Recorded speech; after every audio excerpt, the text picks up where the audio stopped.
Hey guys, tonight we're diving into something that'll make you question whether you've been undervaluing your dreams this whole time. The fact that in ancient Egypt, people literally got paid to dream. I'm talking about professional dreamers who made a living from their subconscious, basically turning sleep into the world's first freelance gig. So before we dive into this rabbit hole of ancient sleep capitalism, go ahead and hit that like button and subscribe if you're genuinely enjoying these weird historical tangents I keep going down. And seriously, drop a comment letting me know where you're listening from and what ungodly hour it is where you are. I'm genuinely fascinated by our international community of night owls and insomniacs. Extra credit if you share the most bizarre dream you've had recently. I collect these stories like some people collect vintage coins. Alright, get cozy now. Turn down those lights, wrap yourself in whatever blanket brings you comfort, and get ready to discover an era when telling someone, "I had the weirdest dream last night," could literally fund your lifestyle. And hey, if you end up falling asleep somewhere in the middle of this story, that's not a bug, it's a feature. Though I have to warn you, once you learn about the wild lengths these ancient dream entrepreneurs went to for their craft, you might never take your completely free, zero-commitment dream experiences for granted again. We complain about gig economy jobs today, but imagine having to clock in for sleep and having your boss evaluate your dreams in the morning. Sorry, Sarah, that nightmare about flying crocodiles just wasn't vivid enough. We're gonna have to dock your pay. Well, tonight we're talking about people who literally lived that reality, except they were treated like royalty for it. Dreams don't just happen to you, they happen for you. And apparently, if you lived in ancient Egypt, they happen for a pretty decent salary too. Which honestly makes me wonder if I've been wasting perfectly good dream content all these years. Anyway, let's start with the most elite dream job in history, the master dreamers of the Temple of Serapis, who basically invented the concept of sleeping your way to the top in the most literal sense possible. So let's start with what might be the world's first professional dream consultancy. And honestly, it makes modern customer service look like amateur hour. Picture this, it's around 300 BCE in Memphis, Egypt, and there's this massive temple complex dedicated to Serapis, a god who was basically the ancient world's version of a life coach mixed with a therapist and a fortune teller. Except instead of telling you to manifest your dreams, he literally appeared in them. For a fee, of course. Because even divine intervention had overhead costs. Now, I want you to imagine walking into this temple, and I'm talking about a structure that would make modern Las Vegas casinos look understated. We're talking massive stone columns that stretched up so high they seemed to pierce the clouds, gold leaf covering every surface that didn't move, and probably some that did, incense so thick you could practically chew it, and the sound of chanting echoing off walls covered in hieroglyphs that told stories of gods, dreams, and the intersection between sleep and divine wisdom. But here's the kicker, this wasn't just a place of worship. This was a business. A very, very lucrative business that had more revenue streams than a modern tech startup. The temple employed what they called master dreamers, essentially professional sleepers, who would take your problems to bed with them and wake up with divine solutions, and I'm not being metaphorical here. These guys literally got paid to have your dreams for you. Can you imagine putting that on your LinkedIn profile today? Senior dream analyst with 15 years of experience in subconscious problem solving and divine consultation. The temple complex was enormous. We're talking about several city blocks worth of sacred real estate. There were different wings for different types of dreams, the Hall of Prophetic Visions for seeing the future, the Chamber of Divine Guidance for getting advice on personal problems, the Sanctuary of Healing Dreams for medical consultations, and my personal favorite, the Pavilion of Romantic Solutions, where people could get dream advice about their love lives. Because apparently even the gods had opinions about your dating choices. So here's how it worked, and honestly, it's so bizarre it could be a Netflix limited series. Let's say you're Kamwasat, a wealthy merchant in ancient Memphis, and you've got a problem. Maybe your trade routes are being raided by bandits, or your wife suspects you're having an affair with the neighbor's daughter, which, let's be honest, you probably are, because this is ancient Egypt and infidelity was basically a hobby for the wealthy. Or perhaps your latest shipment of frankincense has gone missing and you suspect your business partner is embezzling from you. You can't exactly Google how to deal with bandits or search for marriage counseling near me. So you do what any sensible ancient Egyptian with disposable income would do. You head to the temple and hire a professional dreamer. But this wasn't like walking into a modern psychologist's office. Oh no, this was an experience. First, you'd be greeted by what they called the dream coordinator, basically a spiritual receptionist who wore elaborate makeup, spoke in hushed, reverent tones, and had probably memorized more religious texts than most modern seminary students. This person would guide you through an initial consultation that could last anywhere from 2 to 6 hours, depending on the complexity of your problem and how much you were willing to pay. The dream coordinator would take down all the details of your problem, and I mean ALL the details. They wanted to know everything from your family history going back 3 generations to what you had for breakfast, what phase the moon was in when your problem first manifested, whether you'd had any unusual dreams lately, what your relationship with your parents was like, and whether you'd ever offended any gods, intentionally or otherwise, because apparently the divine realm was very particular about context, and solving your problem required understanding your entire existential situation. During this intake process, you'd be served special tea blended with herbs that were supposed to open your spiritual channels. Though honestly, some of these concoctions probably just made you more talkative, which served their purposes just fine. The room where these consultations took place was designed to be simultaneously impressive and calming. Soft lighting from oil lamps, cushions made from the finest fabrics, walls decorated with scenes of successful dream consultations from the past, and a subtle soundtrack of temple musicians playing gentle, rhythmic music in adjacent chambers. Then came the really interesting part. Based on your problem, the dream coordinator would recommend which type of master dreamer would be best suited to help you. And yes, there were different specialists. There were master dreamers who specialized in business problems, others who focused on family issues, some who were experts in health-related dreams, and a few elite practitioners who handled what they called matters of state, basically political consulting through divine dreams. The master dreamers weren't just random priests who happened to be good sleepers, mind you. These were highly trained specialists who had spent years, sometimes decades, learning the art of induced dreaming. They underwent rigorous training that included meditation techniques, dietary protocols, breathing exercises, knowledge of astronomy, because the position of stars apparently affected dream quality, extensive study of religious texts, and even training in what we might today call psychology, since they needed to understand human nature well enough to provide believable and helpful dream interpretations. Each master dreamer had their own specialty and their own methods. Some practiced what they called fasting dreams, where they would go without food for several days before attempting to dream about your problem, believing that hunger made the spiritual realm more accessible. Others used aromatic dreams, surrounding themselves with specific combinations of incense and oils that were supposed to attract different types of divine visions. There were practitioners of lunar dreams who would only attempt consultations during specific phases of the moon, and solar dreams practitioners who believed the best divine communication happened at dawn.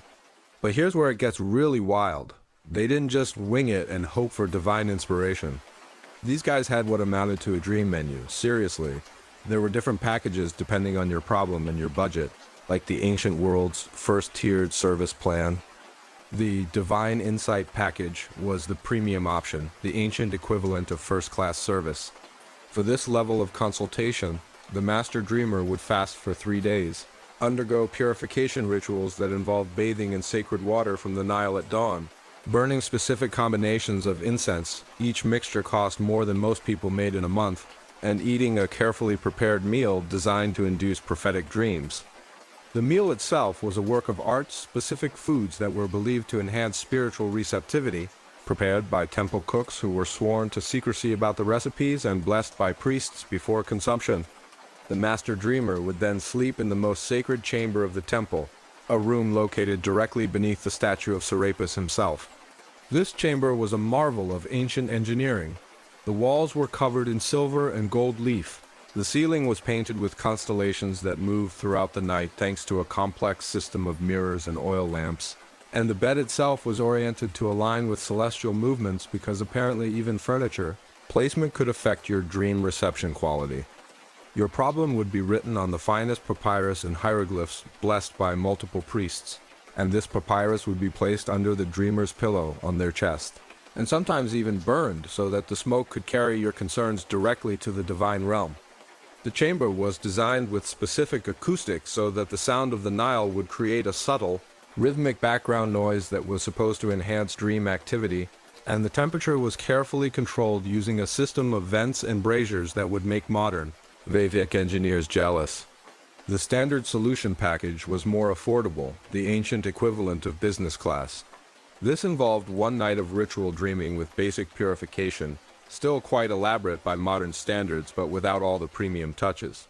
The master dreamer would fast for one day, perform simpler purification rituals, and sleep in one of the secondary sacred chambers. Your problem would still be written on papyrus and placed strategically around the sleeping area, but without the multi-priest blessing ceremony. And then there was the emergency divine consultation, which was basically the ancient equivalent of overnight shipping with rush delivery fees. For triple the normal fee, they'd have an answer for you by sunrise.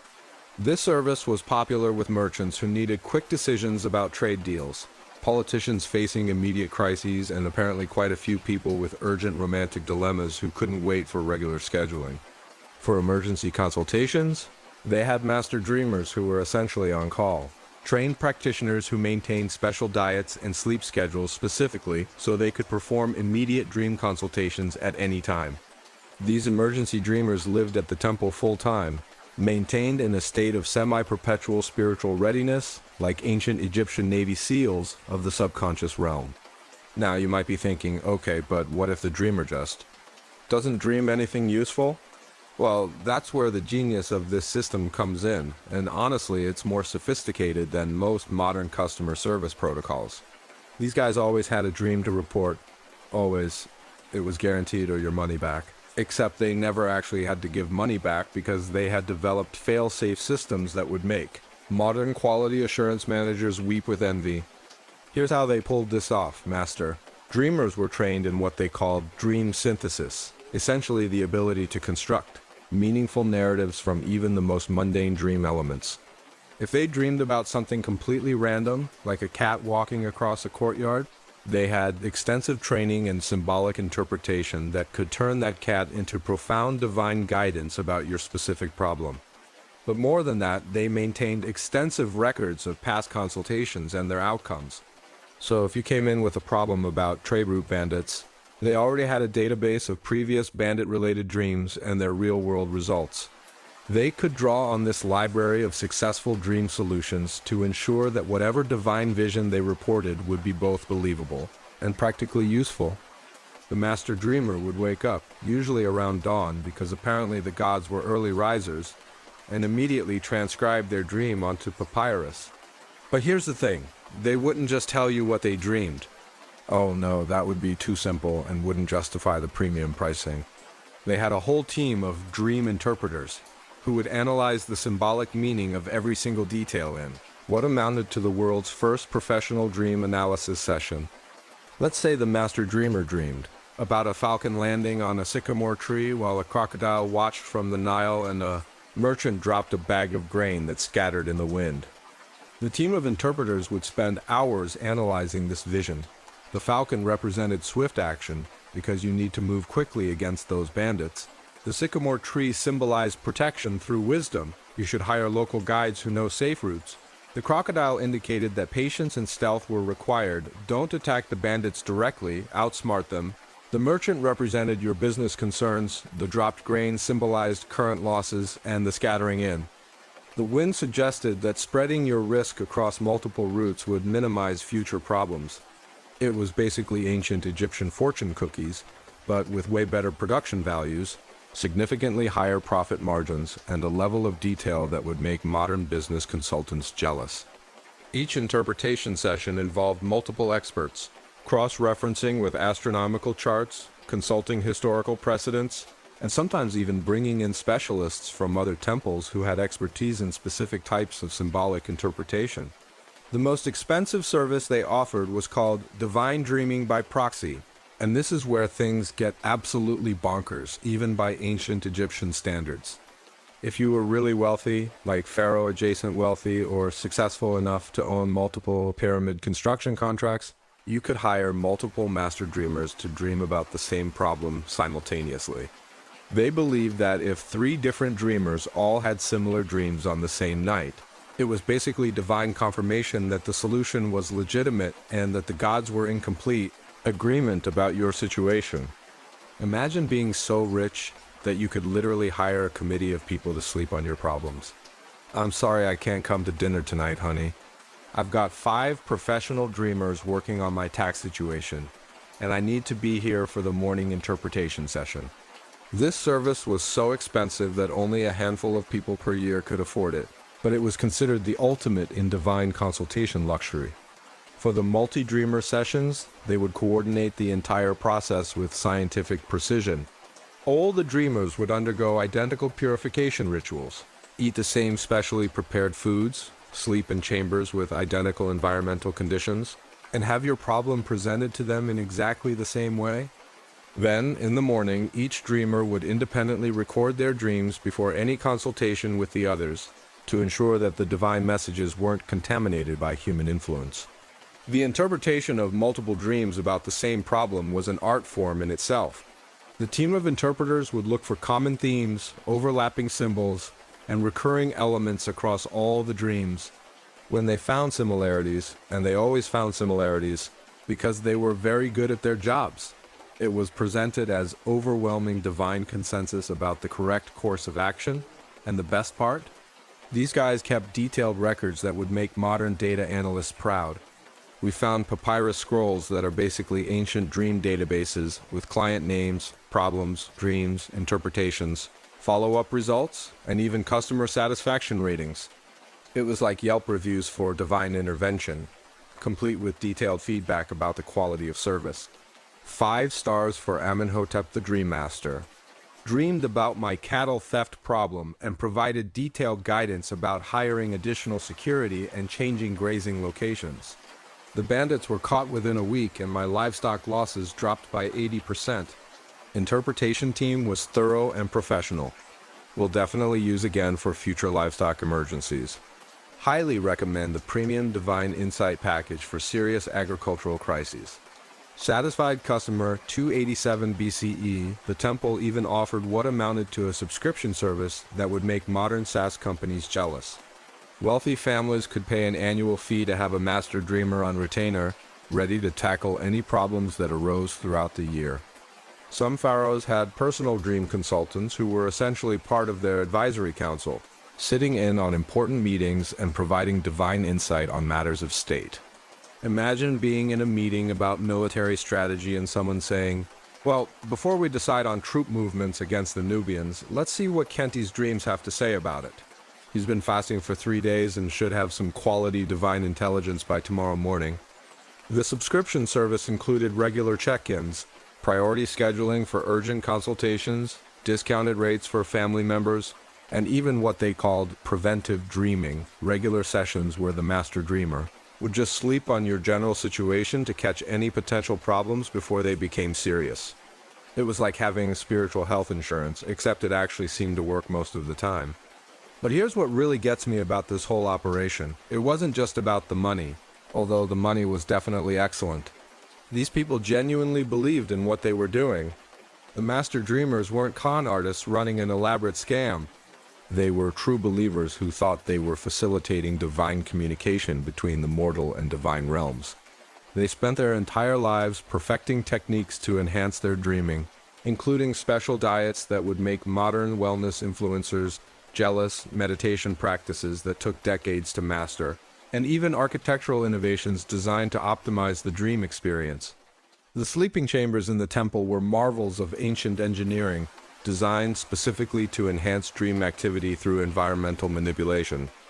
They were built with precise acoustics so that the sound of the Nile would create exactly the right kind of subtle, rhythmic background noise. The walls were painted with specific colors and symbols that were believed to influence the dreamer's subconscious, blues and greens for peaceful, receptive dreams, golds and reds for more active, prophetic visions. and intricate geometric patterns that were supposed to help the mind navigate between the physical and spiritual realms. The beds themselves were works of art, crafted from specific types of wood that were believed to enhance spiritual receptivity, oriented to align with celestial movements, and equipped with pillows filled with herbs and stones that were supposed to attract different types of divine communication. Some chambers had ceiling openings that allowed moonlight to fall directly on the dreamer's face at specific times of night, because apparently even celestial lighting had to be precisely controlled.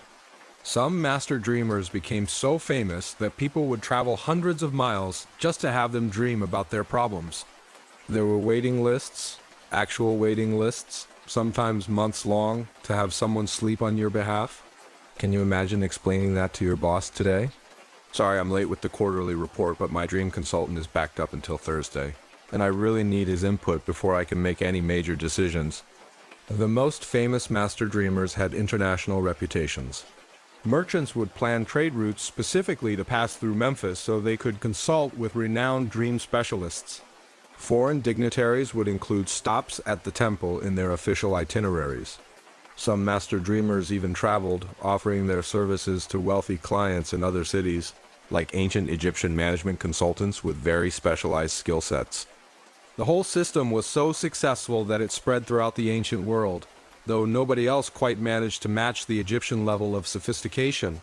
Greeks started copying it, but being Greeks, they had to make everything more philosophical and less practical. Romans adapted their own version, but being Romans, they turned it into a more militaristic operation focused on strategic planning.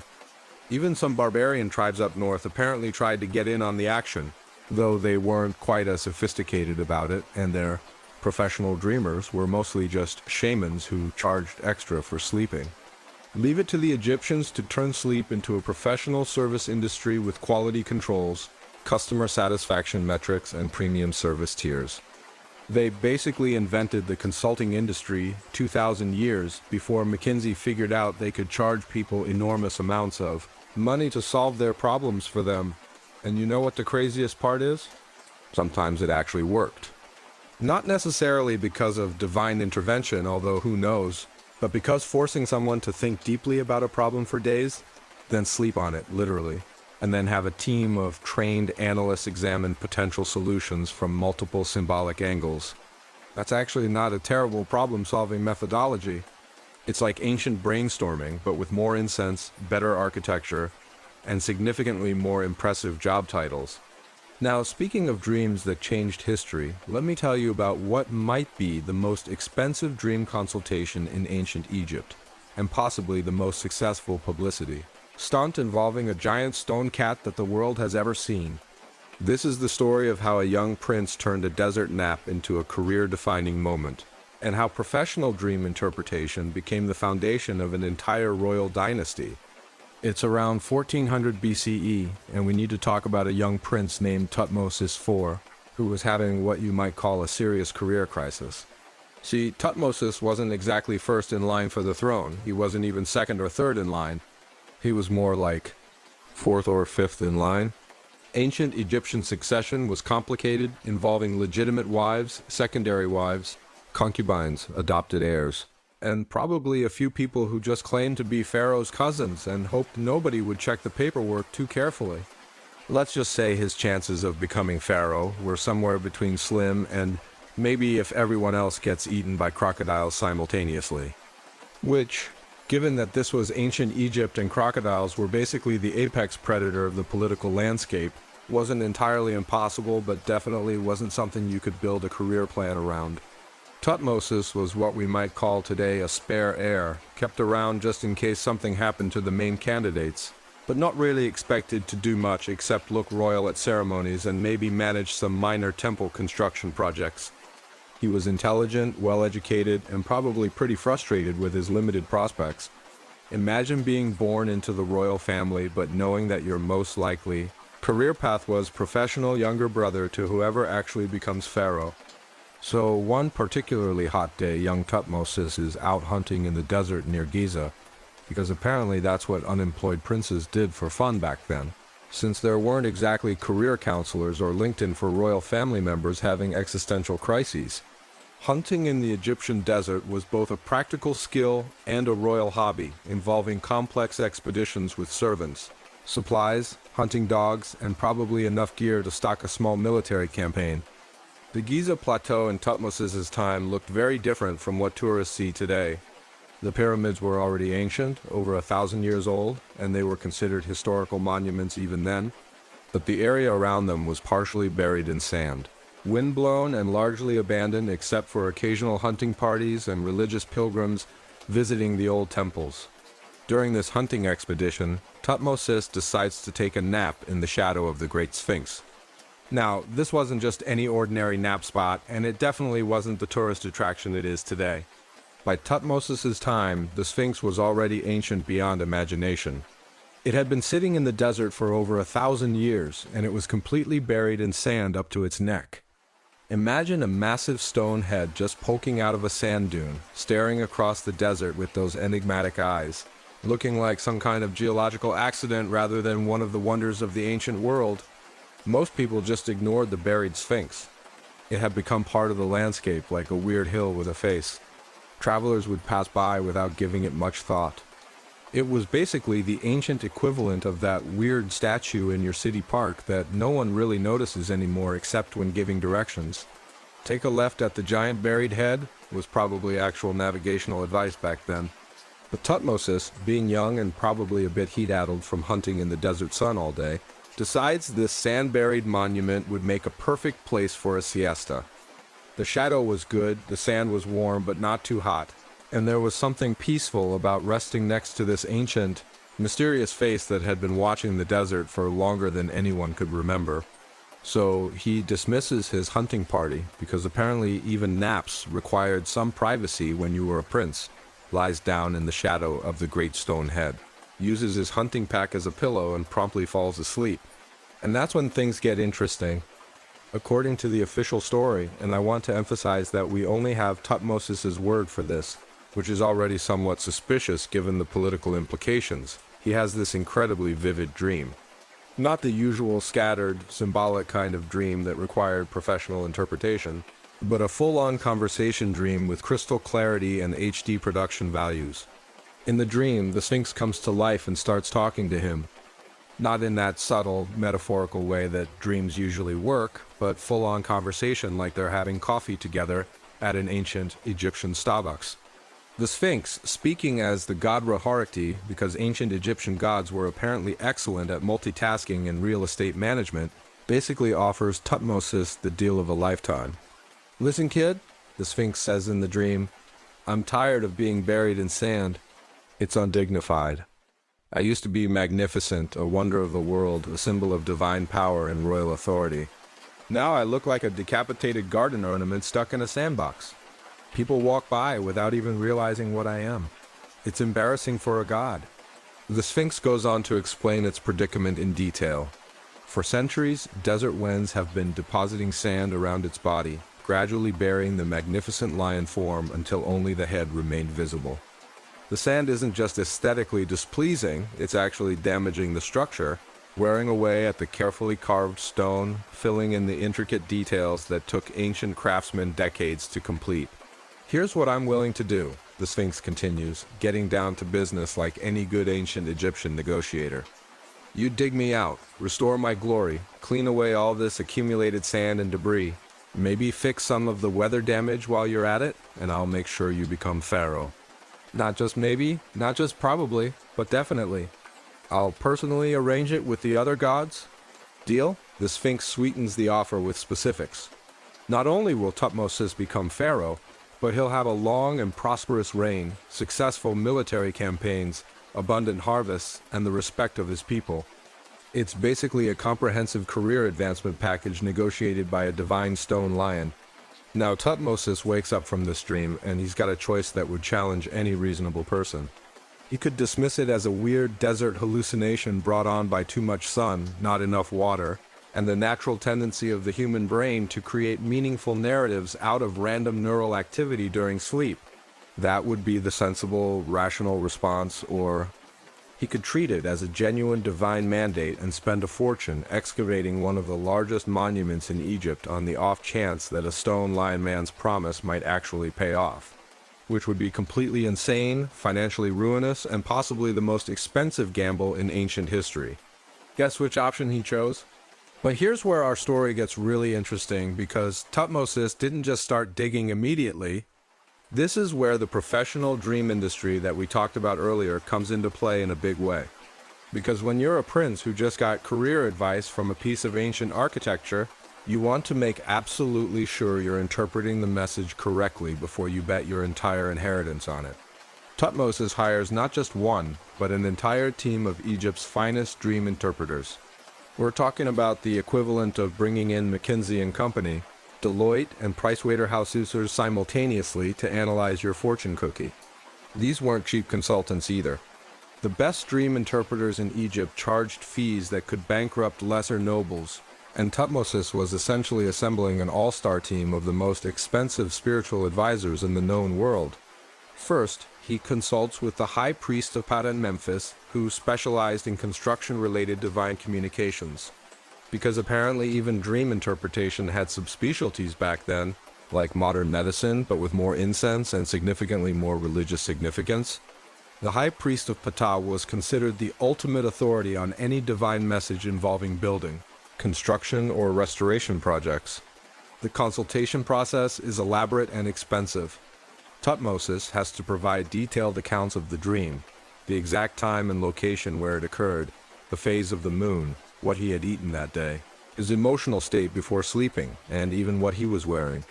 The priest performs elaborate rituals, consults ancient texts that cost more to maintain than most people's annual income, sacrifices several valuable animals to ensure divine favor, and spends days in meditation before rendering his verdict.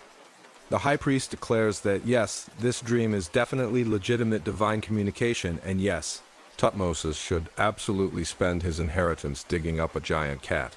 But the priest goes further, explaining the theological significance. The Sphinx represents the intersection of divine and royal authority, and the fact that it spoke directly to Tutmosis indicates that the gods have chosen him specifically for greatness. But Tutmosis isn't satisfied with just one professional opinion, even one as prestigious as the high priest of Ptah.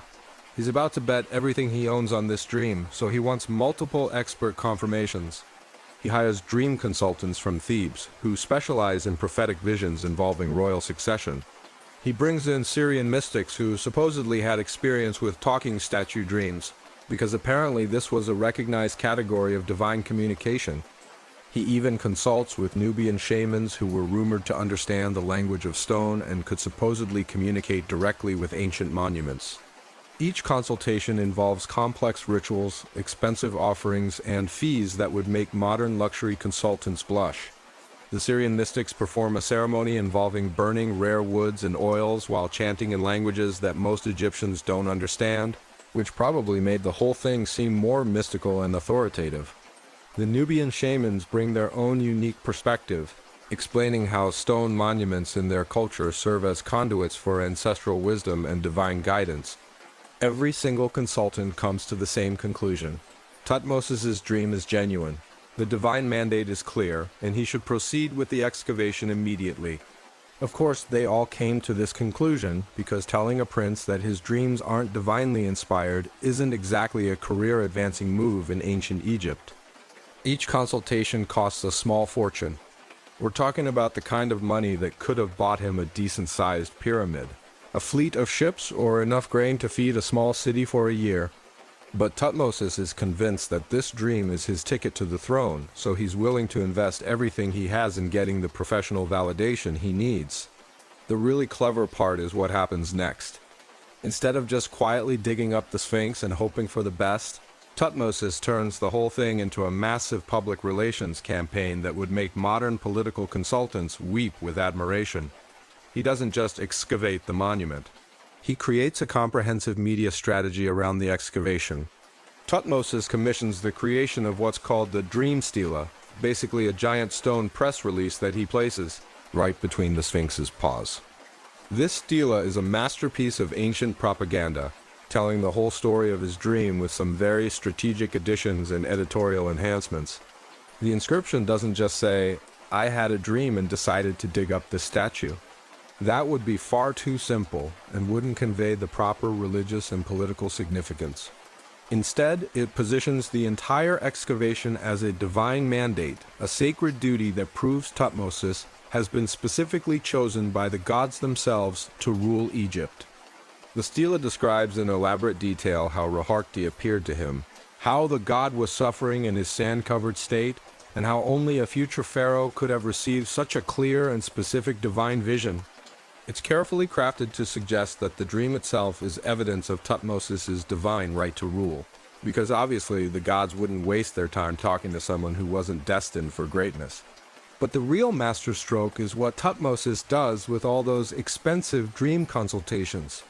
Instead of just keeping their interpretations private, he turns them into public endorsements.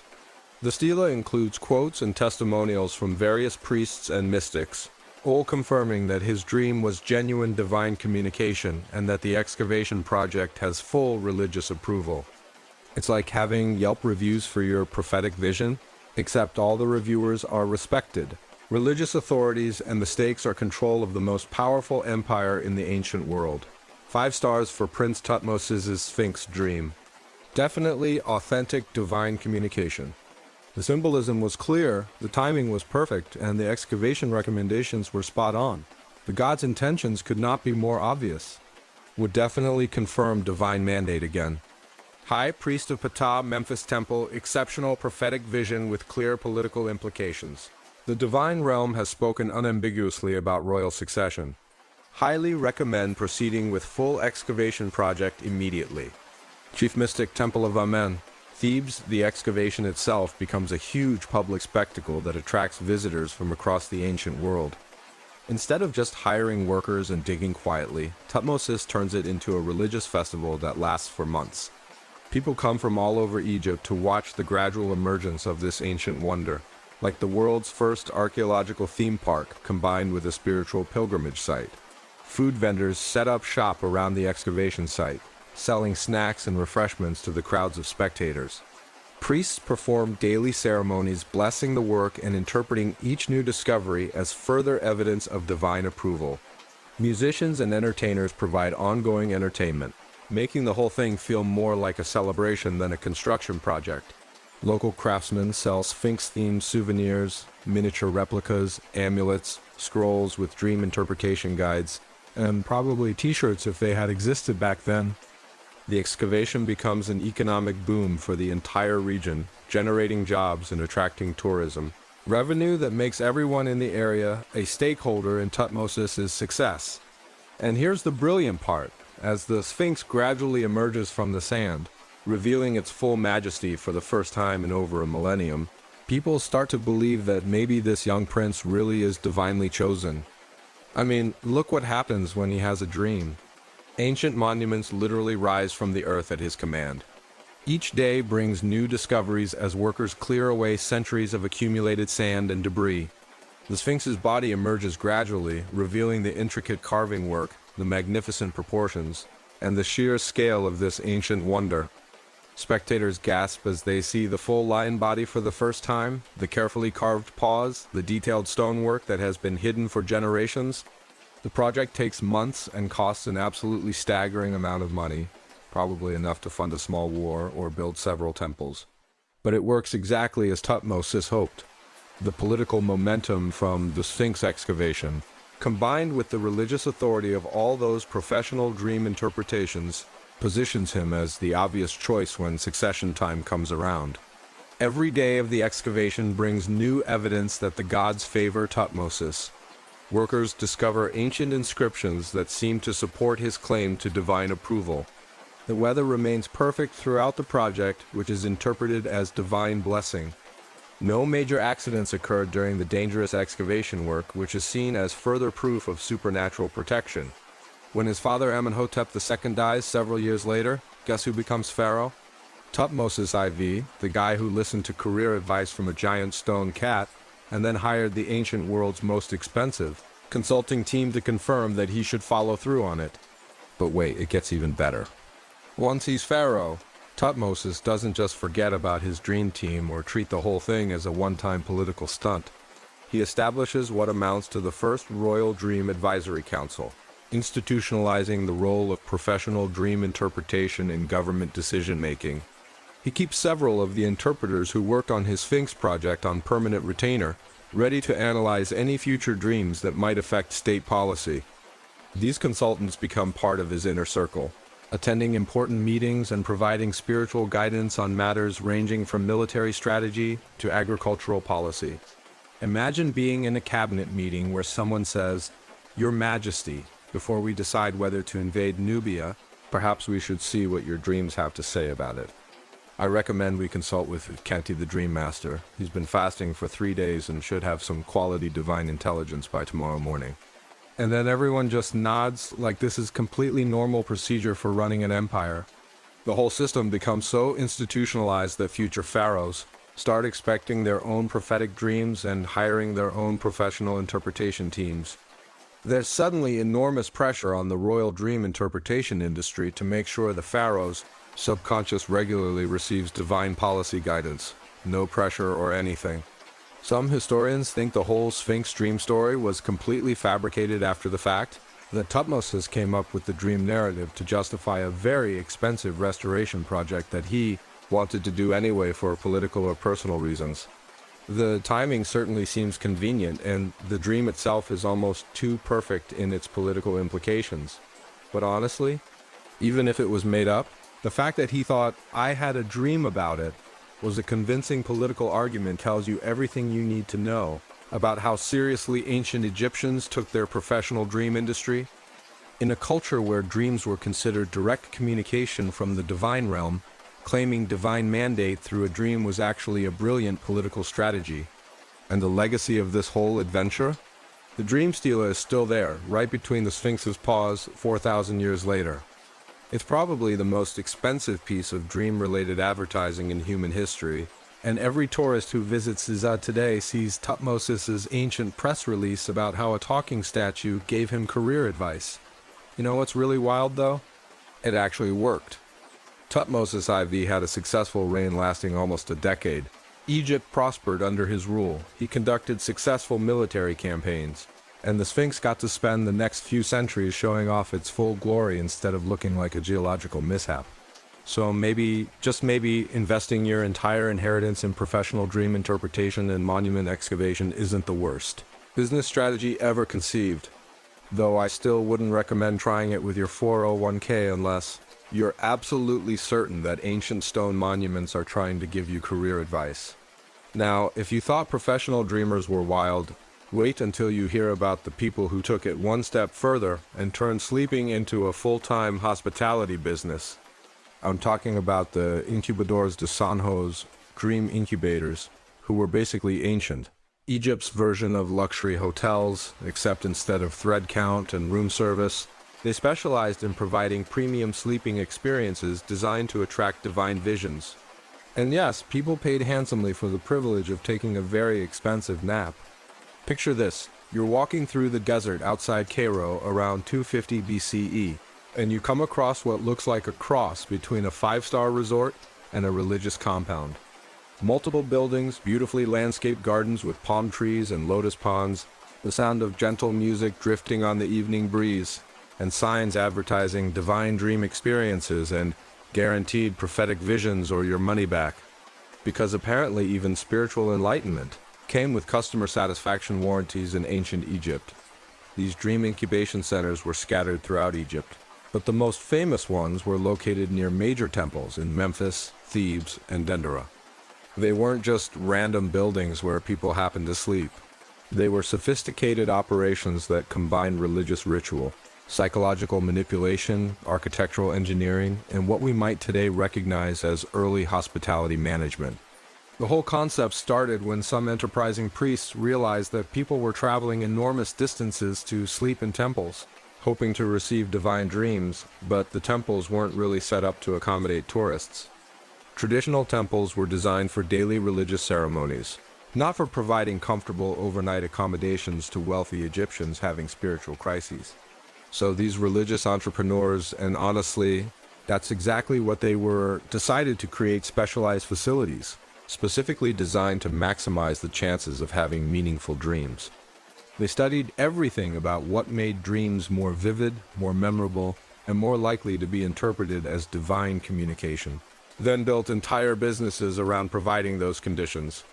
The basic business model was simple but brilliant. Charge people premium prices to sleep in specially designed chambers that were guaranteed to enhance their dream experiences. But the execution was incredibly sophisticated, involving expertise in architecture, psychology, nutrition, acoustics, aromatherapy, and probably a dozen other fields that wouldn't be formally recognized as sciences for another 2,000 years. Let me walk you through what it was like to be a customer at one of these dream incubation centers. Because honestly, modern luxury spas have nothing on what these places were offering. First, you'd arrive at the center and be greeted by what they called a dream coordinator, basically a concierge who specialized in spiritual experiences rather than restaurant reservations. This person would conduct an extensive intake interview to understand your specific needs, desires, and the type of divine guidance you were seeking.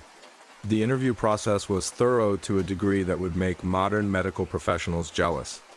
They wanted to know not just what problem you were hoping to solve through divine dreams, but your entire personal history, your family background, your religious practices, your dietary habits, your sleep patterns, what kinds of dreams you typically had, whether you'd ever received divine visions before, and even details about your recent emotional state and stress levels. Based on this consultation, the dream coordinator would recommend a specific package from their menu of dream experience options. And yes, they literally had menus, like restaurants. Except instead of appetizers and entrees, they offered different categories of spiritual experiences with varying levels of intensity and divine connection potential. The basic prophetic package was their entry-level offering, designed for first-time customers or people with relatively simple questions for the divine realm. This included one night in a standard dream chamber, basic purification rituals, a light aromatic treatment, and breakfast consultation with a junior dream interpreter. The enhanced divine communication package was the mid-tier option, featuring upgraded accommodations in a premium chamber with better acoustic design, multi-day purification protocols, specialized dietary preparation, professional-grade aromatherapy, and consultation with senior interpretation staff. The ultimate transcendent experience package was their premium offering, and honestly, it was more expensive than most people's annual income. This included a week-long stay with daily purification rituals, customized dietary programs, personal attention from master dream facilitators, accommodation in their most sacred chambers, and guaranteed consultation with their top interpretation experts. But here's where it gets really interesting. They didn't just provide a bed and hope for the best. These people had invested serious research and development into the science of dream enhancement, and their facilities were marvels of ancient engineering designed specifically to optimize the dream experience. The dream chambers themselves were architectural masterpieces. Each room was oriented to align with specific celestial movements, because they believed that the position of stars and planets could influence the types of dreams you'd receive. The walls were painted with carefully chosen colors and patterns designed to influence your subconscious mind as you fell asleep. They had discovered that certain geometric patterns, when viewed just before sleep, could influence dream content. So the ceilings were decorated with intricate mandals and spiral designs that were supposed to help your mind navigate between the physical and spiritual realms. Some chambers had special ceiling openings that allowed moonlight or starlight to fall directly on the sleeping area at specific times during the night. The acoustic design was incredibly sophisticated. Each chamber was constructed with specific sound properties. Some were designed to amplify the gentle sounds of wind and water, creating a natural white noise effect. Others were built to create subtle echo effects that would make any sound seem more mysterious and otherworldly. They had figured out that certain types of background noise could increase the likelihood of vivid dreams.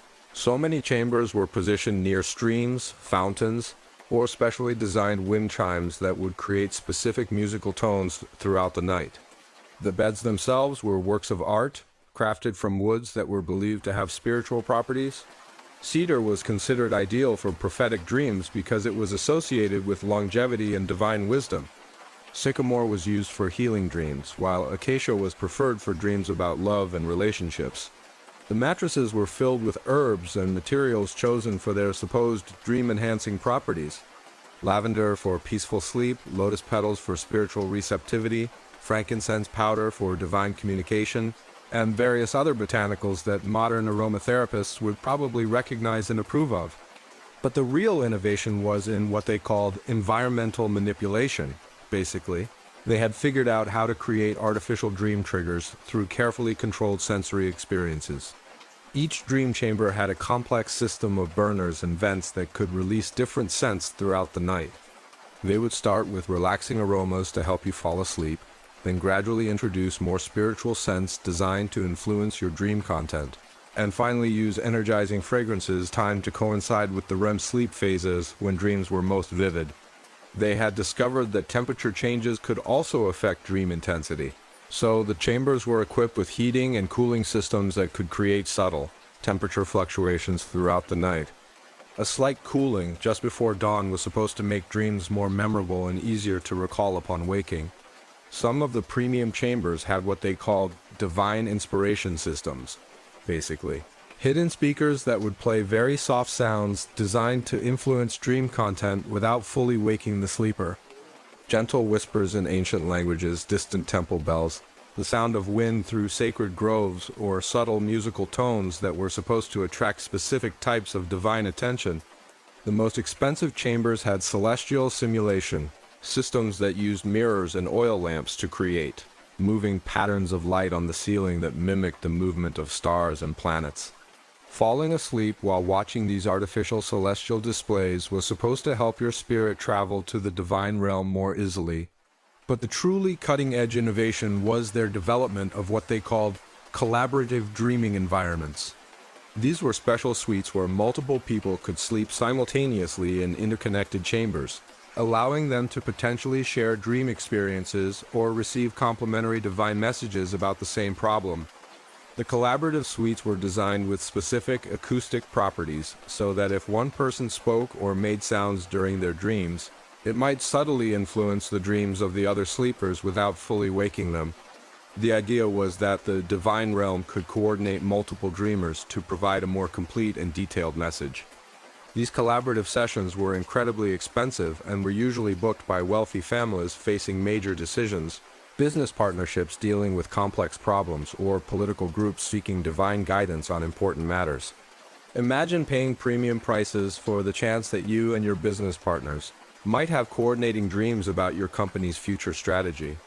The morning consultation process was as sophisticated as the sleeping arrangements.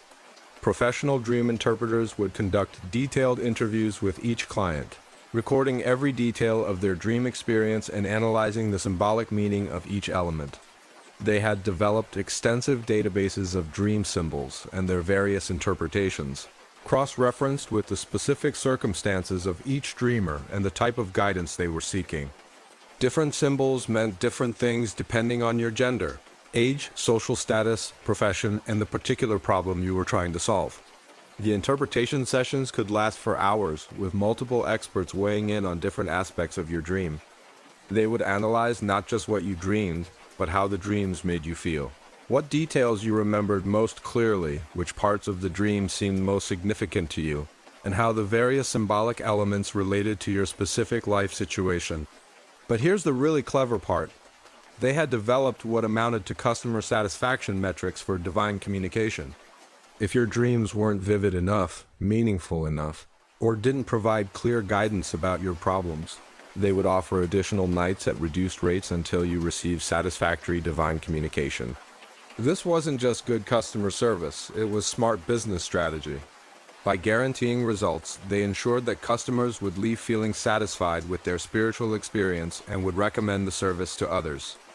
And since dream interpretation is inherently subjective, the interpreters were skilled at finding meaningful guidance in even the most mundane or confusing dreams.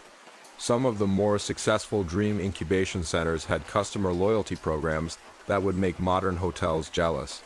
Regular clients could earn points toward free upgrades, priority booking for premium chambers, discounted rates for family members, and even exclusive access to new services and experimental dream enhancement techniques.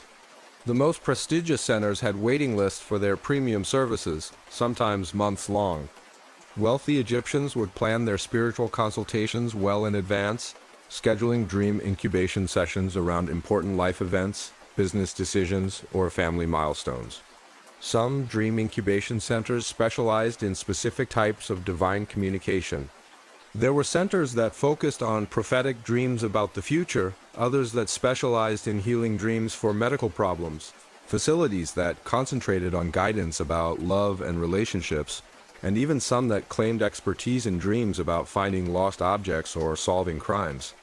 The specialized centers developed unique approaches tailored to their particular focus.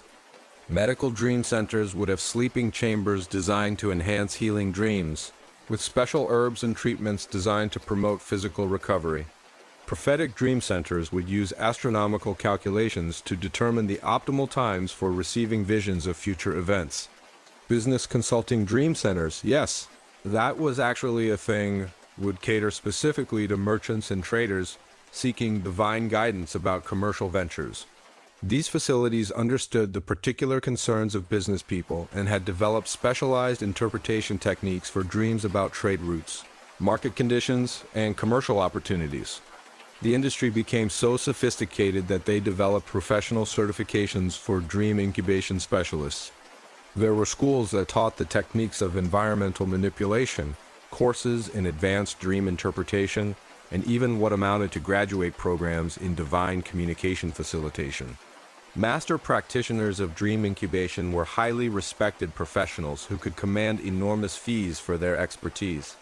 Some became so famous that they were consulted by pharaohs and foreign dignitaries seeking divine guidance on matters of state. The most successful dream incubation centers were essentially small cities unto themselves, with permanent staff including dream facilitators, interpretation specialists, maintenance crews for the complex environmental systems, cooks who specialized in dream-enhancing cuisine, musicians who provided therapeutic soundscapes, and even security personnel to protect the valuable equipment and ensure client privacy. And you know what's amazing? Archaeological evidence suggests that some of these facilities were genuinely effective at helping people have more vivid and memorable dreams. Whether you attribute that to divine intervention or just really good understanding of sleep science and environmental psychology, the fact remains that people were paying significant money for a service that often delivered exactly what was promised. The dream incubation industry flourished for centuries, adapting and evolving with changing cultural needs and customer expectations. They developed new techniques, improved their facilities, and maintained detailed records of their successes that served as both customer testimonials and quality control databases. It's honestly one of the most sophisticated service industries of the ancient world, combining religious faith, scientific observation, architectural innovation, and customer service excellence in ways that modern hospitality businesses could probably learn from. They turned sleep into an art form and made divine communication a luxury experience that people would travel across continents to enjoy. Now, if you think using professional dreamers for personal problems was extravagant, wait until you hear about the time a queen spent what amounted to a small nation's GDP to buy divine legitimacy through coordinated dream campaigns. This is the story of Hatshepsut, the woman who became pharaoh and then hired what was essentially the ancient world's first political consulting firm, except instead of focus groups and polling data, they specialized in manufacturing divine endorsements through professional dream manipulation. Hatshepsut is one of the most fascinating figures in ancient Egyptian history, and honestly, her story reads like a political thriller written by someone with an unlimited budget and very creative approach to campaign strategy. She was supposed to be just a regent, a temporary placeholder keeping the throne warm for her young stepson Tutmosis III.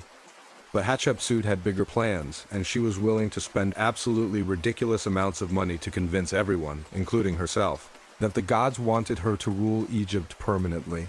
Let me set the scene for you. It's around 1478 BCE, and Egypt is in a complicated political situation. Tutmosis II has died young, leaving behind a child heir, Tutmosis III, who's maybe 8 or 9 years old. In normal circumstances, the kid would become pharaoh with a regent handling the actual governing until he came of age. And technically, that's exactly what happened. Hatshepsut, who was both Tutmosis II's primary wife and Tutmosis III's stepmother, was appointed regent. But here's where things get interesting. Hatshepsut wasn't content to just babysit the throne for a decade or so until her stepson grew up. She had been involved in government during her husband's reign. She understood how to run an empire, and frankly, she was probably better at the job than most of the men who had held it before her. So she started thinking, why shouldn't she just become pharaoh herself? The problem, of course, was that women weren't supposed to be pharaoh. There had been a few female rulers in Egyptian history, but they were generally considered emergency measures, temporary solutions when there were no suitable male heirs available. Hatshepsut's situation was different. There was a perfectly legitimate male heir available, and she was essentially proposing to skip over him permanently.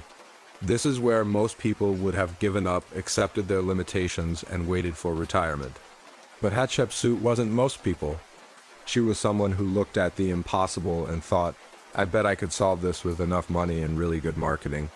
So she hatched what might be the most audacious political scheme in ancient history. She would use the professional dream industry to manufacture divine justification for her rule. If the gods themselves commanded that she should be pharaoh, who could argue with that? It was brilliant, expensive, and completely insane. Hatshepsut started by hiring every major dream interpretation service in Egypt, and I'm not talking about a few consultants here and there. She essentially bought out the entire industry, engaging dream masters from Memphis, Thebes, Dendera, and probably every other major religious center in the country. She was like someone trying to corner the market on divine revelation. The scale of this operation was unprecedented. Hatshepsut wasn't just looking for a single convenient dream that she could point to as divine endorsement. She was orchestrating a comprehensive campaign involving dozens of professional dreamers, hundreds of interpretation specialists, and what amounted to a propaganda ministry dedicated to manufacturing religious justification for her political ambitions.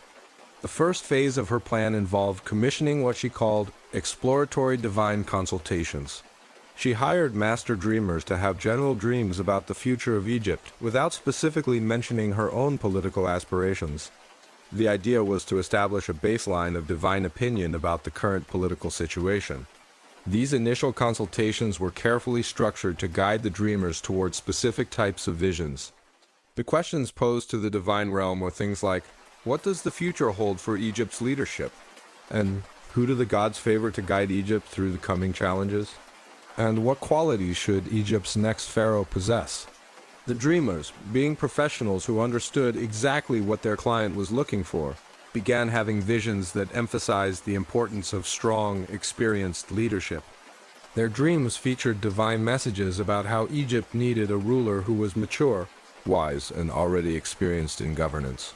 They had visions of gods expressing concern about the dangers of child rulers and the importance of immediate, decisive leadership. But Hatshepsut was too smart to make the divine endorsement too obvious too quickly. The initial dreams didn't explicitly name her as the god's choice. Instead, they established the philosophical groundwork. The gods wanted experienced leadership. They were concerned about Egypt's current vulnerable situation, and they believed that immediate action was necessary to ensure the kingdom's prosperity. Once this foundation was established, Hatshepsut moved to phase 2, commissioning dreams that would more specifically point toward female leadership as a divine preference.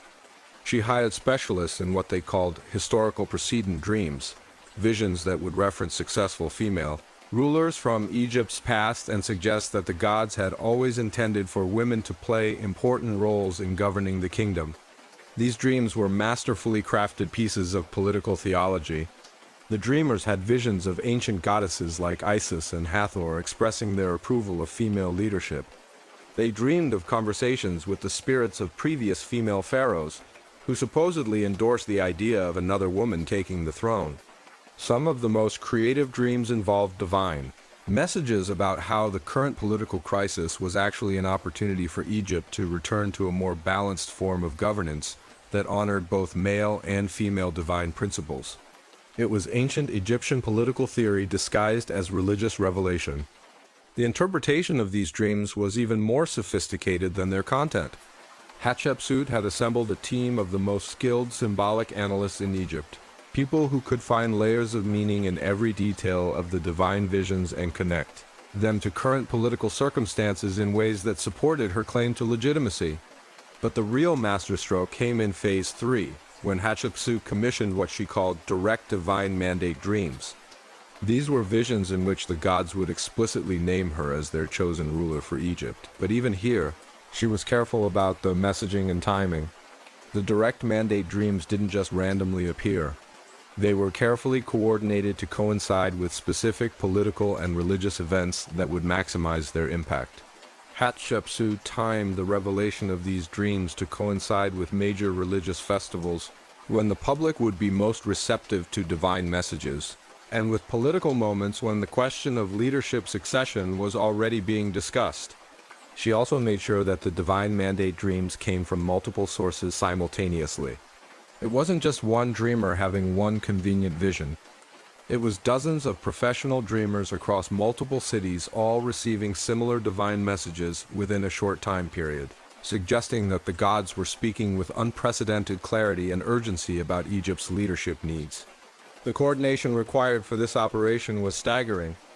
Hatshepsut had to manage the timing of multiple dream consultations, ensure consistency in the divine messages being received, coordinate the interpretation and public announcement of the dreams, and manage the political response to these revelations.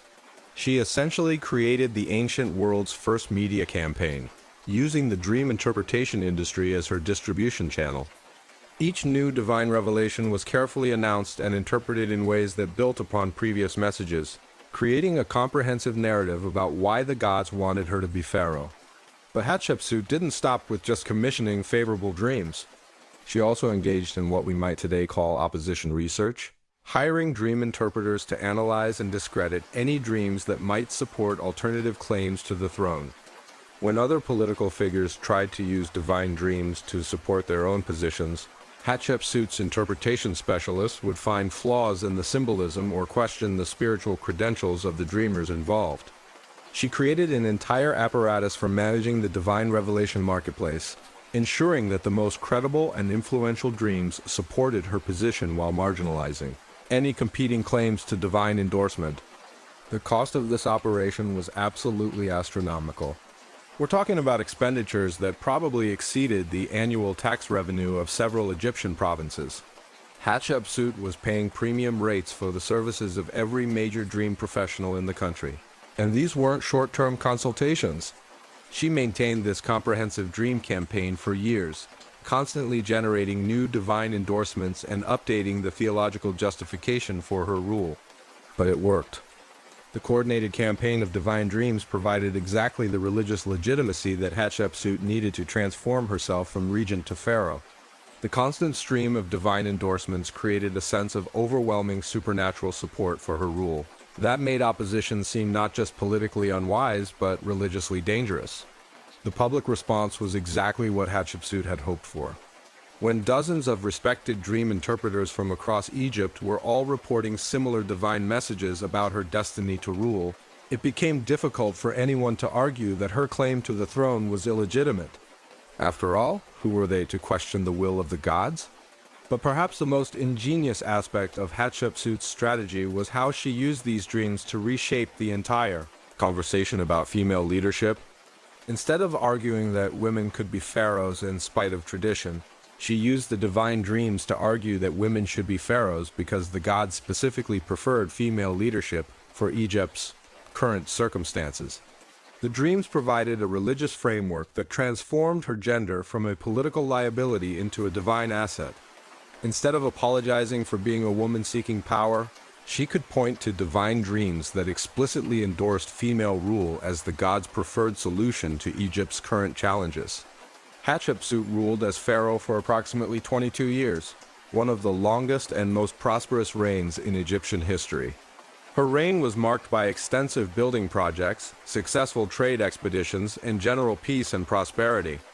Whether you attribute this success to divine favor or just to the fact that she was genuinely competent at running an empire, the results speak for themselves.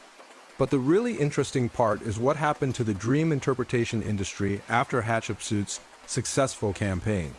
Her use of professional dreamers to establish political legitimacy essentially created a new market for divine political consulting. Future pharaohs began expecting to receive divine endorsements through dreams, and the interpretation industry had to evolve to meet this new demand. The success of Hatshepsut's dream campaign also led to increased regulation of the divine revelation marketplace. Subsequent pharaohs established official oversight of professional dreamers to prevent rival claimants from using similar tactics to challenge royal authority. It became a matter of national security to control who could claim divine endorsement and under what circumstances. Archaeological evidence suggests that Hatshepsut continued to use professional dream consultations throughout her reign, regularly commissioning divine guidance on important policy decisions. She had essentially institutionalized the use of purchased divine revelation as a tool of governance, creating a precedent that would influence Egyptian political culture for centuries. And you know what's remarkable? Modern historians generally regard Hatshepsut as one of the most successful pharaohs in Egyptian history. Her reign was prosperous, peaceful, and marked by impressive architectural achievements and successful international trade. So whatever you think about her methods for obtaining power, she certainly justified the gods' alleged confidence in her leadership abilities. The whole episode raises fascinating questions about the relationship between religious faith and political ambition in the ancient world. Did Hatshepsut genuinely believe that the gods wanted her to rule, or was she cynically manipulating religious institutions for political gain? Was she a devout believer who used her wealth to discover divine will, or a calculating politician who bought the religious endorsements she needed? Honestly, it was probably both. The ancient world didn't make the same sharp distinctions between sincere religious faith and practical political strategy that we might expect today. For Hatshepsut, commissioning divine dreams about her right to rule was probably both a genuine attempt to understand the gods' will and a pragmatic political strategy to build the religious legitimacy she needed to hold power. Either way, her story represents the ultimate example of how the ancient Egyptian dream interpretation industry could be leveraged for purposes far beyond personal guidance or individual problem solving. Hatshepsut turned professional dreaming into a tool of statecraft, demonstrating that with enough money and sufficient ambition, even divine revelation could be treated as just another political resource to be acquired and deployed in service of larger goals. Now, we've talked about people who got paid to have nice dreams and provide helpful divine guidance. But the ancient Egyptian dream industry had a much darker side that honestly makes modern cybercrime look quaint by comparison. I'm talking about the vendedores de pesadelos, nightmare merchants, who specialized in what they called dream warfare and made their living by literally haunting people's sleep for money. Because apparently, even subconscious torture was a legitimate business opportunity if you knew the right people and weren't particularly concerned about your karma.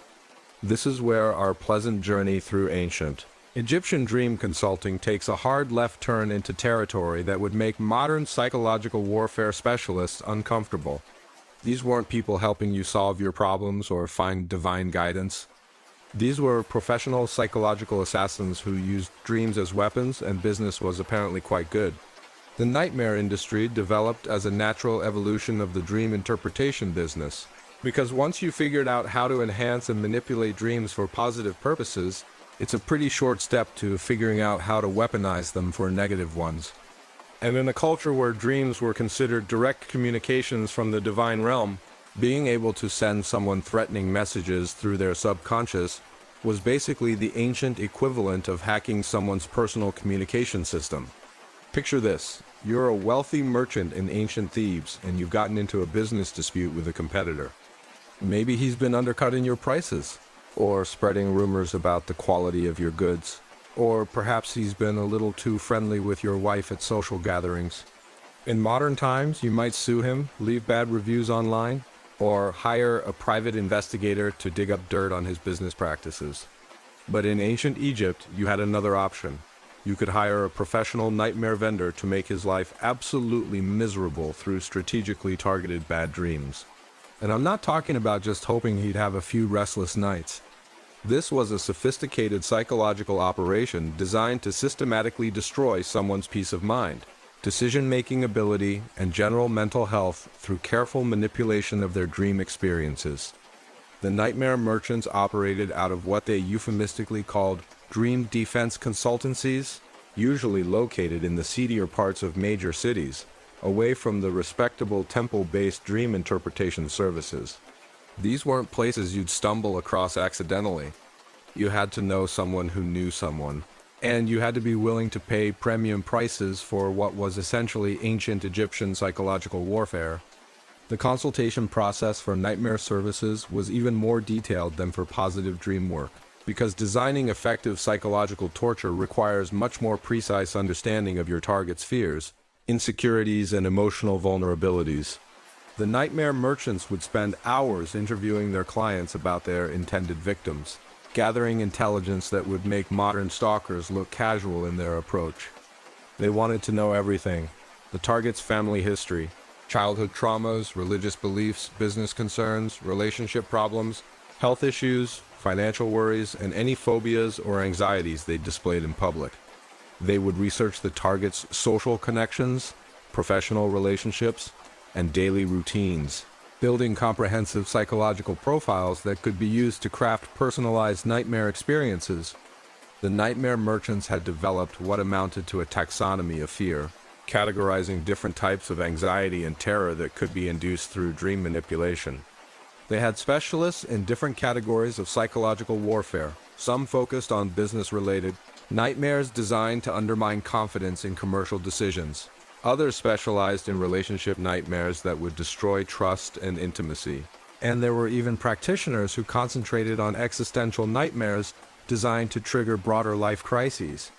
The process of delivering nightmares was much more complex than positive dream work, because you couldn't just invite your victim to come sleep in your special chambers. You had to find ways to influence their dreams remotely, which required much more sophisticated techniques and significantly more expensive materials and procedures. One of the most common methods was through what they called proximity influence, basically, getting close enough to the target to introduce nightmare-inducing elements into their immediate environment without their knowledge. Nightmare merchants would hire accomplices to gain access to the target's home or workplace and introduce specific scents, sounds, or objects that were designed to trigger negative dream experiences. They had developed an extensive pharmacology of nightmare-inducing substances that could be introduced into someone's environment in tiny, undetectable quantities. Certain plant extracts, when burned in very small amounts, would create subtle atmospheric changes that could influence dream content toward more negative themes. Specific mineral compounds could be placed near sleeping areas to allegedly attract malevolent spiritual influences. The most sophisticated nightmare operations involved what they called environmental conditioning, gradually introducing elements into the target's daily environment that would create a cumulative effect on their subconscious mind, making them more susceptible to negative dreams and anxiety-related sleep disturbances. They would have accomplices place specific objects in the target's home or workplace, items that looked completely innocent but were chosen for their supposed ability to attract negative spiritual energy or influence dream content. These might include certain types of stones, metals, or carved symbols that were believed to create psychic disruption fields around the target. But the really advanced nightmare merchants offered what they called direct dream intervention services, which involved much more active and immediate psychological warfare. For premium prices, they claimed to be able to enter their target's dreams directly and deliver personalized, threatening messages or traumatic experiences. Now, whether they could actually do this or whether it was just very effective suggestion and psychological manipulation combined with some lucky timing is obviously debatable. But the fact remains that people were paying enormous amounts of money for these services, and apparently the targets often reported experiencing exactly the kinds of nightmares that had been promised. The direct intervention services involved elaborate rituals that would make modern occultists look like amateurs. The nightmare merchant would construct what they called a dream bridge between themselves and their target, using personal items or detailed images of the victim, complex ceremonial procedures, and what amounted to ancient Egyptian voodoo techniques. These rituals could take days or even weeks to complete, involving multiple phases of preparation, purification, though in this case, they were purifying themselves to attract negative rather than positive spiritual influences, and elaborate ceremonies designed to establish what they believed was a psychic connection with their target's sleeping mind.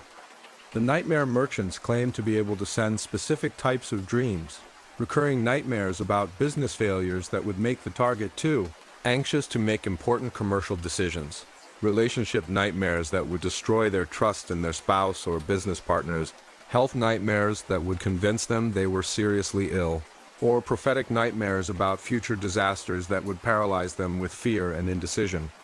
Some of the most expensive services involved coordinated nightmare campaigns that would systematically attack different aspects of the target's life over extended periods. A comprehensive psychological warfare package might include business nightmares to undermine their professional confidence, relationship nightmares to destroy their personal happiness, health nightmares to create physical anxiety symptoms, and spiritual nightmares to make them question their religious beliefs and divine protection. The pricing structure for nightmare services was complex and honestly quite creative. Basic nightmare delivery, just ensuring that someone would have generally bad dreams for a specified period, was relatively affordable, roughly equivalent to the cost of hiring a skilled craftsman for a few weeks. Targeted nightmare services, dreams about specific fears or anxieties tailored to the individual victim, cost significantly more, roughly equivalent to commissioning a small building or buying a decent-sized farm. Premium direct intervention services, where the nightmare merchant claimed to personally appear in the target's dreams to deliver threatening messages, could cost as much as a luxury home or a small ship. The most expensive option was what they called comprehensive psychological destruction packages, which involved sustained nightmare campaigns designed to completely destroy the target's mental health, business relationships, and social standing over the course of months or years.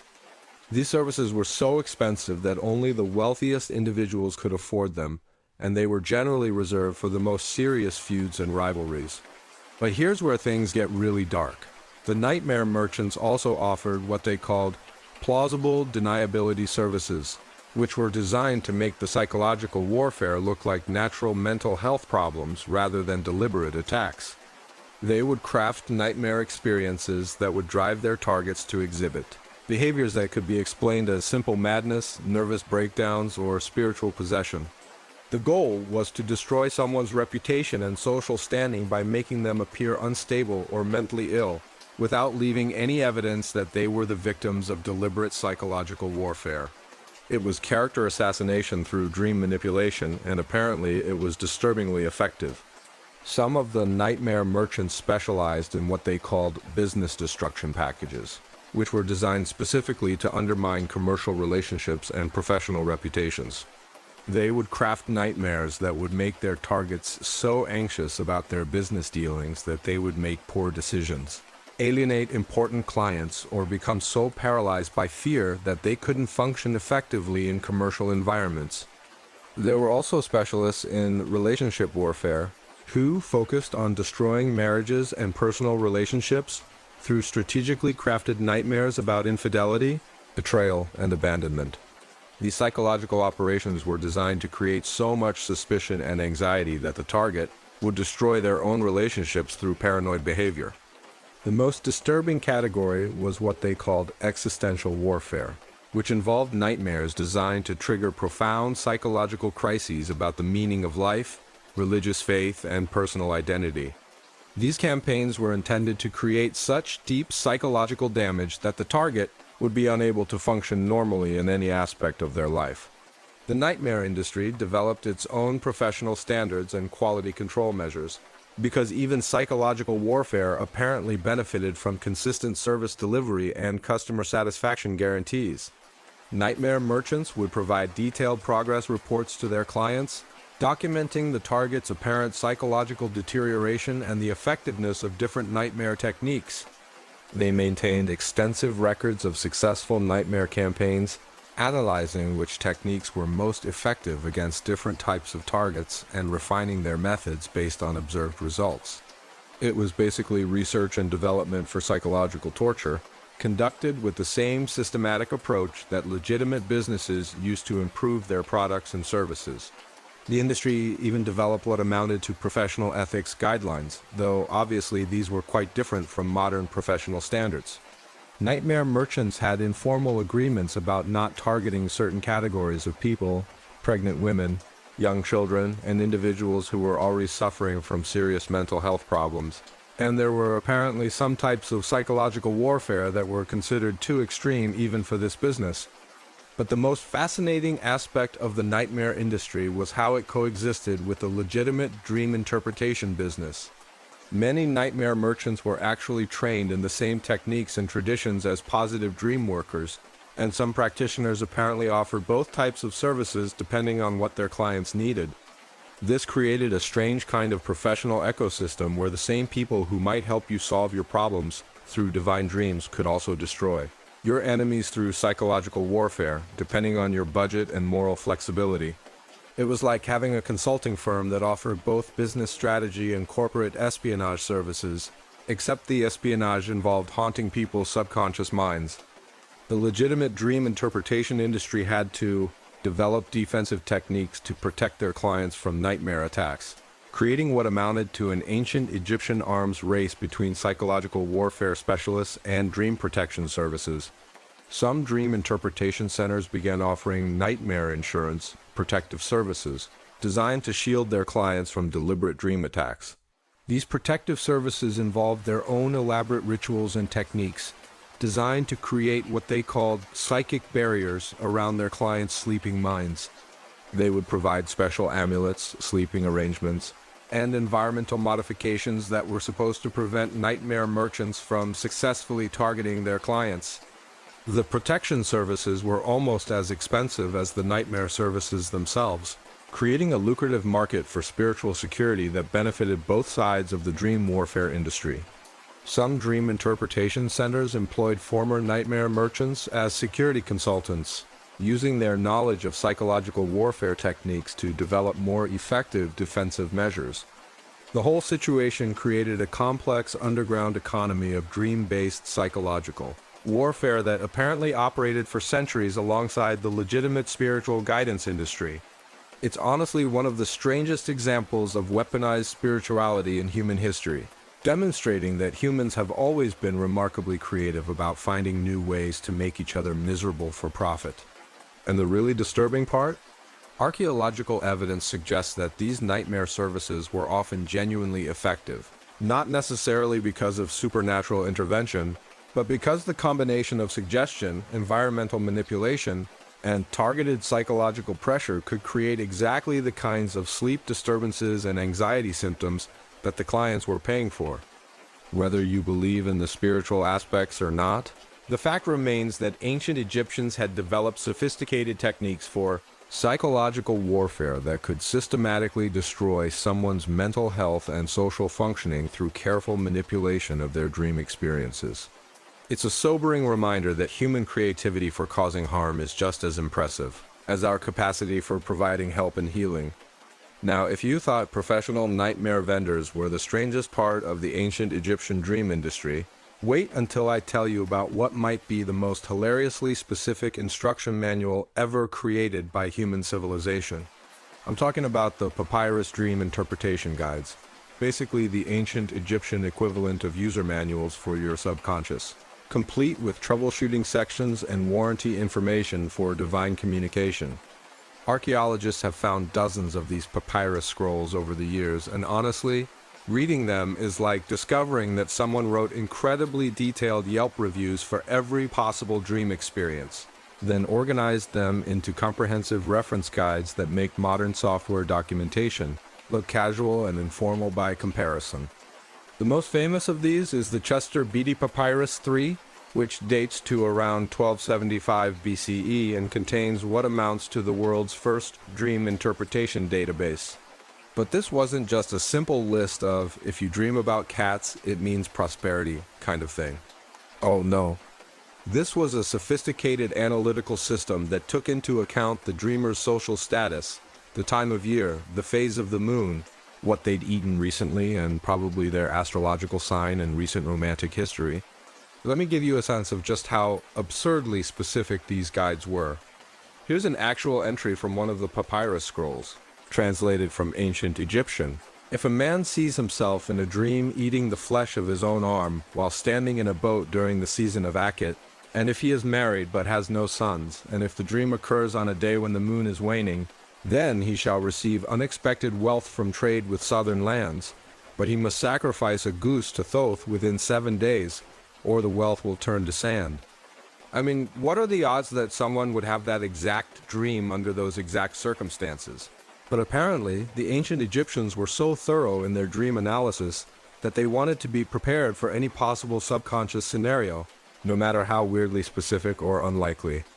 The papyrus guides were organized like ancient Egyptian technical manuals, with different sections for different categories of dreams, cross-references for symbolic interpretations, and what amounted to flowcharts for determining the correct meaning based on multiple variables. They had sections for dreams of animals, dreams of death and violence, dreams of food and eating, dreams of flying and falling, dreams of religious figures, and my personal favorite, dreams of unusual sexual encounters with mythological beings. Because apparently even divine communication sometimes got a little weird, and the ancient Egyptians wanted to be prepared to interpret whatever their subconscious minds might throw at them. But the really fascinating thing about these papyrus guides wasn't just their comprehensiveness, it was how they revealed the ancient Egyptian understanding of dreams as a complex communication system that required professional expertise to decode properly. These weren't just random collections of superstitions. They were sophisticated analytical tools that reflected centuries of accumulated knowledge about the relationship between dream content and real-world outcomes. The guides included detailed instructions for dream interpretation professionals, explaining how to conduct proper consultations, what questions to ask clients, how to factor in personal circumstances when analyzing dream content, and even how to handle difficult cases where the symbolic meaning wasn't immediately clear.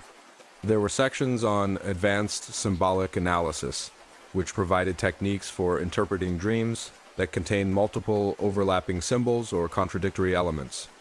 There were chapters on cultural context interpretation, explaining how the same dream symbol might mean different things for people from different social backgrounds or professional occupations. One of the most interesting sections was called Temporal Dream Analysis, which provided guidelines for determining whether a dream was providing information about the past, present, or future based on various contextual clues. Apparently, the ancient Egyptians believed that dreams could offer insight into all 3 time periods, but you needed specialized training to determine which temporal framework was relevant to any particular vision. The guides also included what amounted to quality control standards for dream interpretation, with detailed criteria for distinguishing between significant dreams that required professional analysis and ordinary dreams that were just random mental noise without divine significance. They had developed sophisticated methods for evaluating the spiritual importance of dream content based on factors like vividness, emotional impact, symbolic complexity, and timing. But perhaps the most entertaining aspect of these papyrus guides was their inclusion of what we might today call customer service protocols for dream interpretation professionals. There were detailed instructions for handling clients who were dissatisfied with their dream interpretations, guidelines for managing expectations about the accuracy of divine guidance, and even techniques for dealing with customers who might be lying about their dream content to get more favorable predictions. The guides included a section called Problematic Client Management, which provided scripts for dream interpreters dealing with various difficult situations. There were suggested responses for clients who claimed their dreams were more elaborate and meaningful than they actually were, techniques for handling people who were obviously making up dreams to get specific types of guidance, and methods for managing customers who became angry when their dream interpretations didn't predict the outcomes they wanted. One particularly detailed section provided guidance for handling what they called competitive dreaming, situations where multiple clients claimed to have received contradictory divine guidance about the same situation. Apparently, this was enough of a problem that the ancient Egyptians needed professional protocols for resolving conflicts between competing claims of divine endorsement. The papyrus guides also revealed the ancient Egyptian understanding of dreams as a market-driven industry that needed to adapt to changing customer needs and cultural trends. There were sections on seasonal dream variations, explaining how the same symbolic content might have different meanings depending on the time of year, agricultural cycles, and religious festivals. There were chapters on professional development for dream interpreters, with recommendations for continuing education, advanced training techniques, and methods for staying current with evolving symbolic interpretations. Apparently, even ancient Egyptian dream analysis required ongoing professional development to maintain quality standards. But the really remarkable thing about these guides was their inclusion of what amounted to market research data about dream interpretation effectiveness. The papyrus scrolls contain detailed records of dream interpretations and their real-world outcomes, basically creating the world's first customer satisfaction database for spiritual consulting services. These records included information about which types of dream interpretations were most likely to be accurate, which symbolic frameworks provided the most useful guidance for different types of problems, and which interpretation techniques resulted in the highest levels of customer satisfaction and repeat business. The data revealed fascinating patterns about the relationship between dream, content, and real-world outcomes that actually make sense from a modern psychological perspective. For example, people who had anxiety dreams about their business ventures were more likely to encounter actual problems in their commercial activities. Not necessarily because of divine prophecy, but probably because their subconscious minds were picking up on warning signs that their conscious minds hadn't fully processed.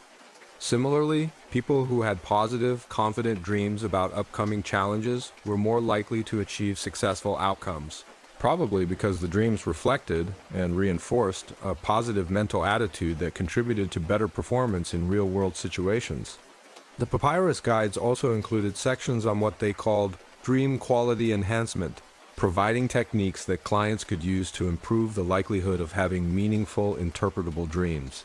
These techniques included dietary recommendations, sleeping position guidelines, environmental modifications, and even specific prayers and meditation practices designed to attract divine communication.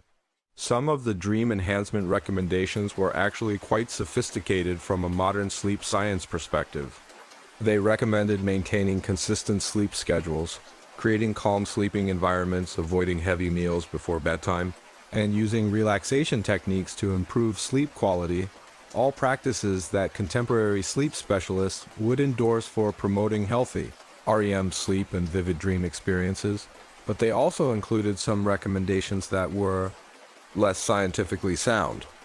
There were detailed instructions for using specific combinations of oils and incense to attract different types of divine dreams, guidelines for positioning various stones and amulets around sleeping areas to enhance spiritual receptivity, and even architectural recommendations for orienting beds to align with celestial movements. The guides included entire sections devoted to prophetic dream cultivation, with specialized techniques for people who wanted to receive visions of future events. These techniques were presented as advanced practices that required significant training and preparation, basically positioning prophetic dreaming as a professional skill that could be developed through dedicated study and practice. There were also sections on healing dream induction, providing methods for encouraging dreams that would provide guidance about medical treatments and health concerns. These techniques reflected the ancient Egyptian understanding of dreams as a diagnostic tool that could complement traditional medical practices. But perhaps the most fascinating aspect of these papyrus guides was their inclusion of what amounted to troubleshooting, sections for common dream interpretation problems. There were detailed explanations of what to do when dream symbols seemed to contradict each other, how to handle dreams that appeared to have multiple possible meanings, and techniques for interpreting dreams that contained unfamiliar or culturally inappropriate content. The troubleshooting sections revealed the practical challenges faced by dream interpretation professionals in a diverse, multicultural society where people from different backgrounds might have very different symbolic associations and cultural frameworks for understanding dream content. There were guidelines for adapting interpretation techniques for clients from different regions of Egypt, methods for handling dreams that incorporated foreign cultural elements, and techniques for interpreting dreams that seem to reference events or concepts from other civilizations. The guides also included sections on advanced symbolic integration, providing techniques for interpreting dreams that contained complex narratives with multiple characters, locations, and plot developments. These sections reflected a sophisticated understanding of dreams, as potentially elaborate storytelling experiences that required careful analysis to extract meaningful guidance. But the really entertaining part of these papyrus guides was their inclusion of what amounted to ancient Egyptian disclaimers and liability limitations for dream interpretation services. There were detailed explanations of the circumstances under which dream interpretations might not be entirely accurate, guidelines for managing client expectations about the reliability of divine guidance, and even what appeared to be early versions of results not guaranteed clauses. The disclaimers revealed the practical business challenges faced by dream interpretation professionals, who were essentially selling predictions about future events to customers who would obviously be disappointed if those predictions didn't come true. The ancient Egyptians had developed sophisticated legal and professional frameworks for managing the inherent uncertainty involved in claiming to provide divine guidance. Some of the papyrus guides included sections on interpretation liability management, providing techniques for framing dream analysis in ways that would be helpful to clients while minimizing professional risk if the predictions proved inaccurate. These sections basically amounted to ancient Egyptian courses in professional communication and expectation management. The guides also revealed the competitive nature of the dream interpretation industry, with detailed information about different schools of interpretation, competing theoretical frameworks, and professional rivalries between practitioners who disagreed about proper analytical techniques. There were sections comparing different regional approaches to dream analysis, explanations of various professional certification programs for dream interpreters, and even what appeared to be advertisements for advanced training programs and specialized consulting services. The papyrus guides essentially documented an entire professional ecosystem built around the interpretation of dreams, complete with industry standards, quality control measures, competitive analysis, customer service protocols, and professional development resources. It's honestly more comprehensive than the documentation for most modern industries, and definitely more entertaining than any user manual I've ever read. And you know what's really remarkable? These guides were apparently continuously updated and revised based on new discoveries, changing cultural patterns and evolving customer needs. Some of the papyrus scrolls contain margin notes and additions that suggest they were living documents that were regularly modified to reflect new insights and improved techniques. The ancient Egyptian dream interpretation industry was essentially conducting ongoing research and development, documenting their findings, and sharing best practices across the professional community in ways that would make modern knowledge management specialists proud. It's a fascinating glimpse into how an entire civilization organized and systematized something as personal and subjective as dream experiences, turning individual subconscious activity into a professional service industry with its own literature, standards, and institutional knowledge. Now, for our final story about ancient Egypt's professional dream industry, I need to tell you about what was essentially the ancient world's first luxury spiritual resort, the Temple of Dendera, where people would travel literally thousands of miles just to have the perfect dream experience. And when I say luxury resort, I'm not exaggerating. This place made modern five-star hotels look like roadside motels in terms of the sophistication of their services and the attention to detail in creating the ultimate dream consultation experience. The Temple of Dendera, located about 60 kilometers north of Luxor, wasn't just another religious site where you could drop by for a quick prayer and some incense. This was a destination facility, a spiritual theme park designed specifically to provide the most sophisticated dream interpretation services available anywhere in the ancient world. People would plan trips to Dendera, the way modern travelers might plan visits to luxury spas or exclusive medical clinics, except instead of massage therapy and medical treatments, they were seeking divine guidance through professionally facilitated dream experiences. The temple complex at Dendera was enormous, covering several acres and including multiple specialized buildings designed for different aspects of the dream consultation process.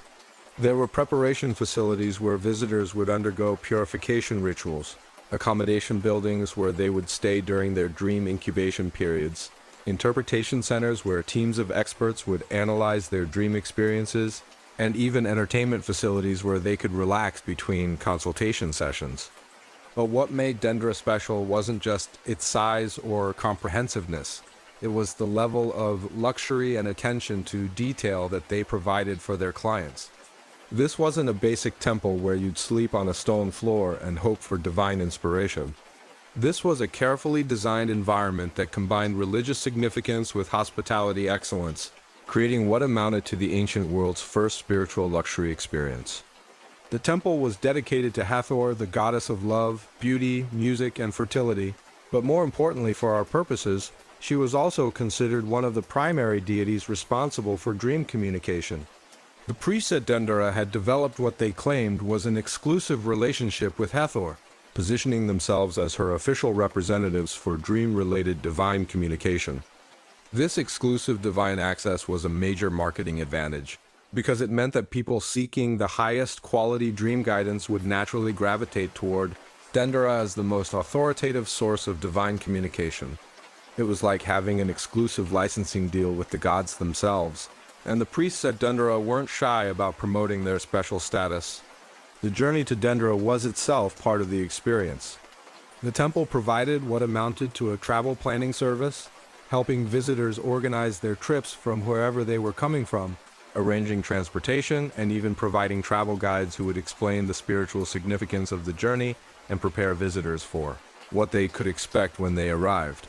For wealthy clients traveling long distances, the temple offered what they called pilgrimage packages that included not just the dream consultation services, but also guided tours of other religious sites along the way, accommodation at partner temples during the journey, and even entertainment and cultural experiences that would enhance the overall spiritual significance of the trip.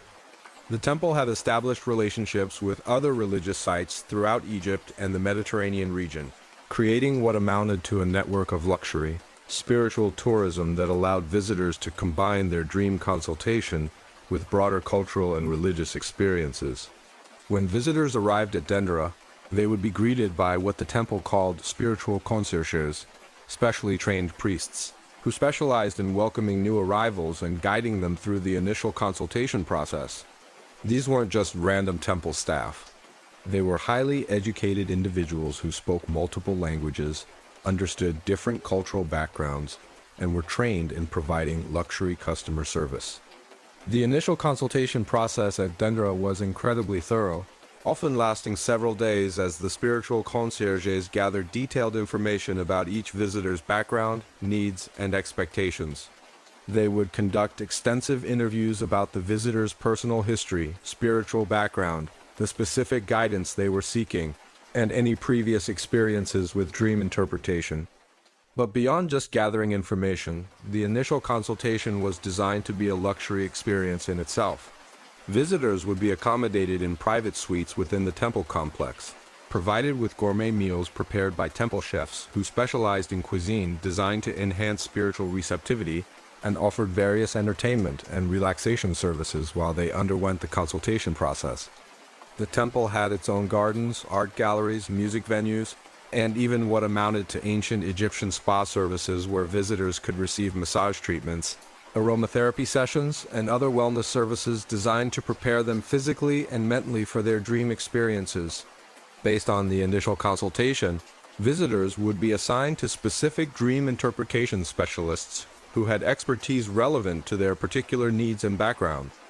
The temple employed dozens of master dream interpreters, each with different specializations, languages, and cultural expertise, ensuring that every visitor could work with someone who understood their specific circumstances and communication style.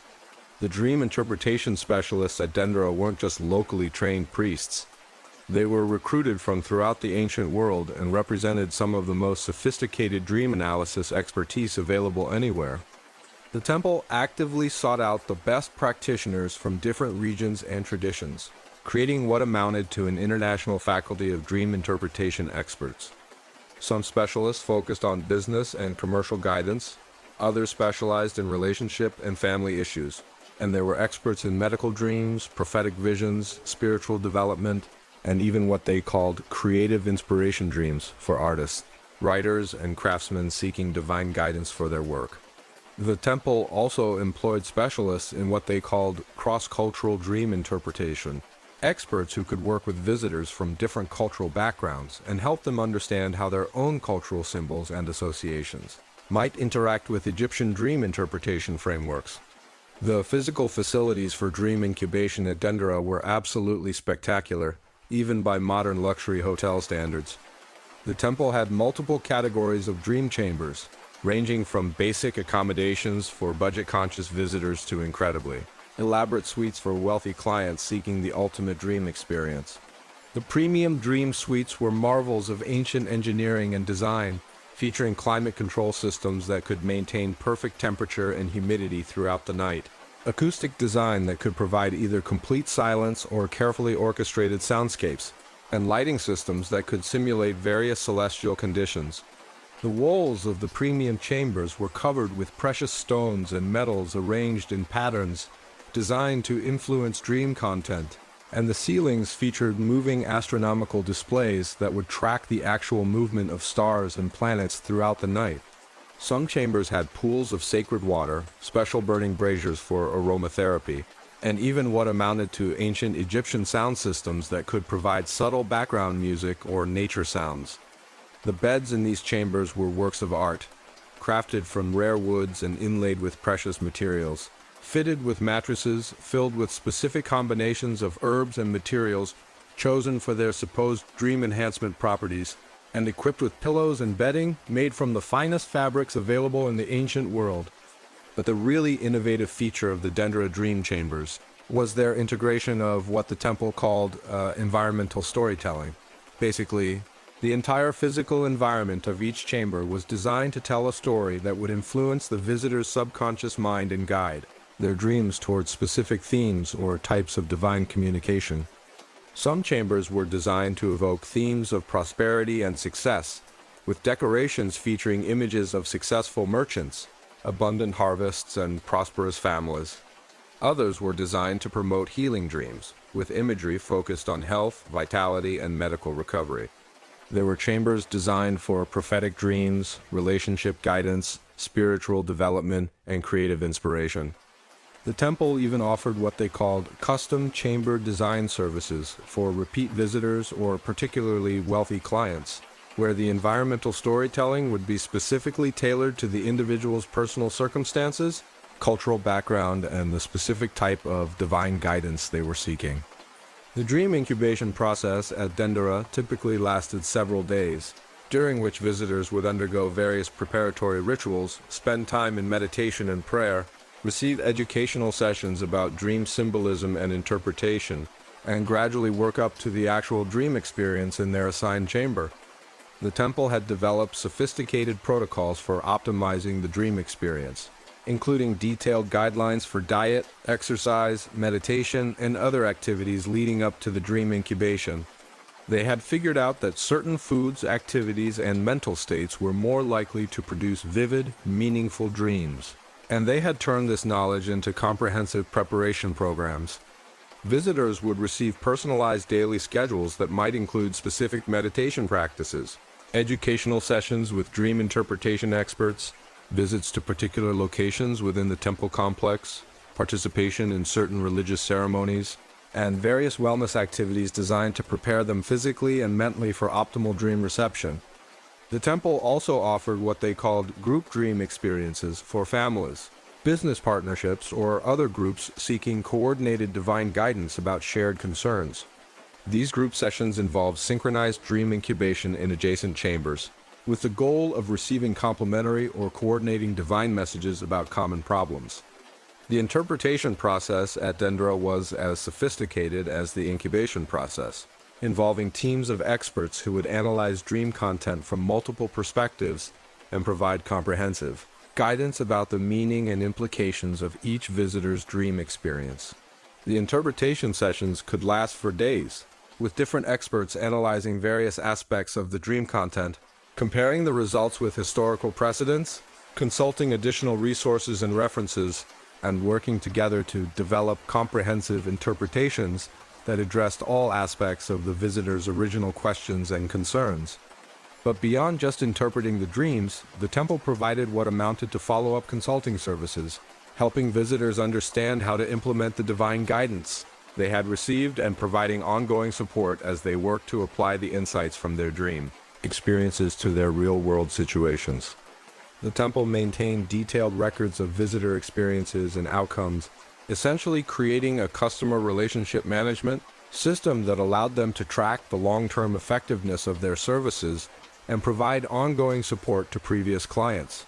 Some visitors became regular clients, returning to Dendra annually or even more frequently for ongoing divine guidance about major life decisions and challenges. The temple offered what amounted to membership programs for repeat visitors, with special benefits, priority scheduling, and personalized services for their most loyal clients. The success and reputation of Dendra attracted visitors from throughout the ancient world, including foreign dignitaries, wealthy merchants, military leaders, artists, scholars, and even other religious professionals seeking advanced training in dream interpretation techniques. The temple became not just a service provider, but also an educational institution, offering training programs for aspiring dream interpretation professionals and conducting research into advanced techniques for dream enhancement and analysis. And perhaps most remarkably, archaeological evidence suggests that Dendra maintained its reputation and effectiveness for centuries, continuously adapting and improving its services while maintaining the luxury standards and sophisticated approach that made it the premier destination for dream consultation in the ancient world. The temple represents the absolute pinnacle of ancient Egyptian dream interpretation as a professional service industry, demonstrating how sophisticated and successful this unusual business could become when approached with enough expertise, investment, and attention to customer satisfaction. By the time we reach Dendra in our story, we're looking at an industry that had evolved from simple dream interpretation into a comprehensive luxury service business that combined spiritual guidance, hospitality excellence, cultural education, and even entertainment into an integrated experience that attracted customers from across the known world. It's honestly more sophisticated than most modern service industries, and definitely more interesting than anything I've ever experienced at a luxury hotel, even ones with very expensive spa packages and concierge services.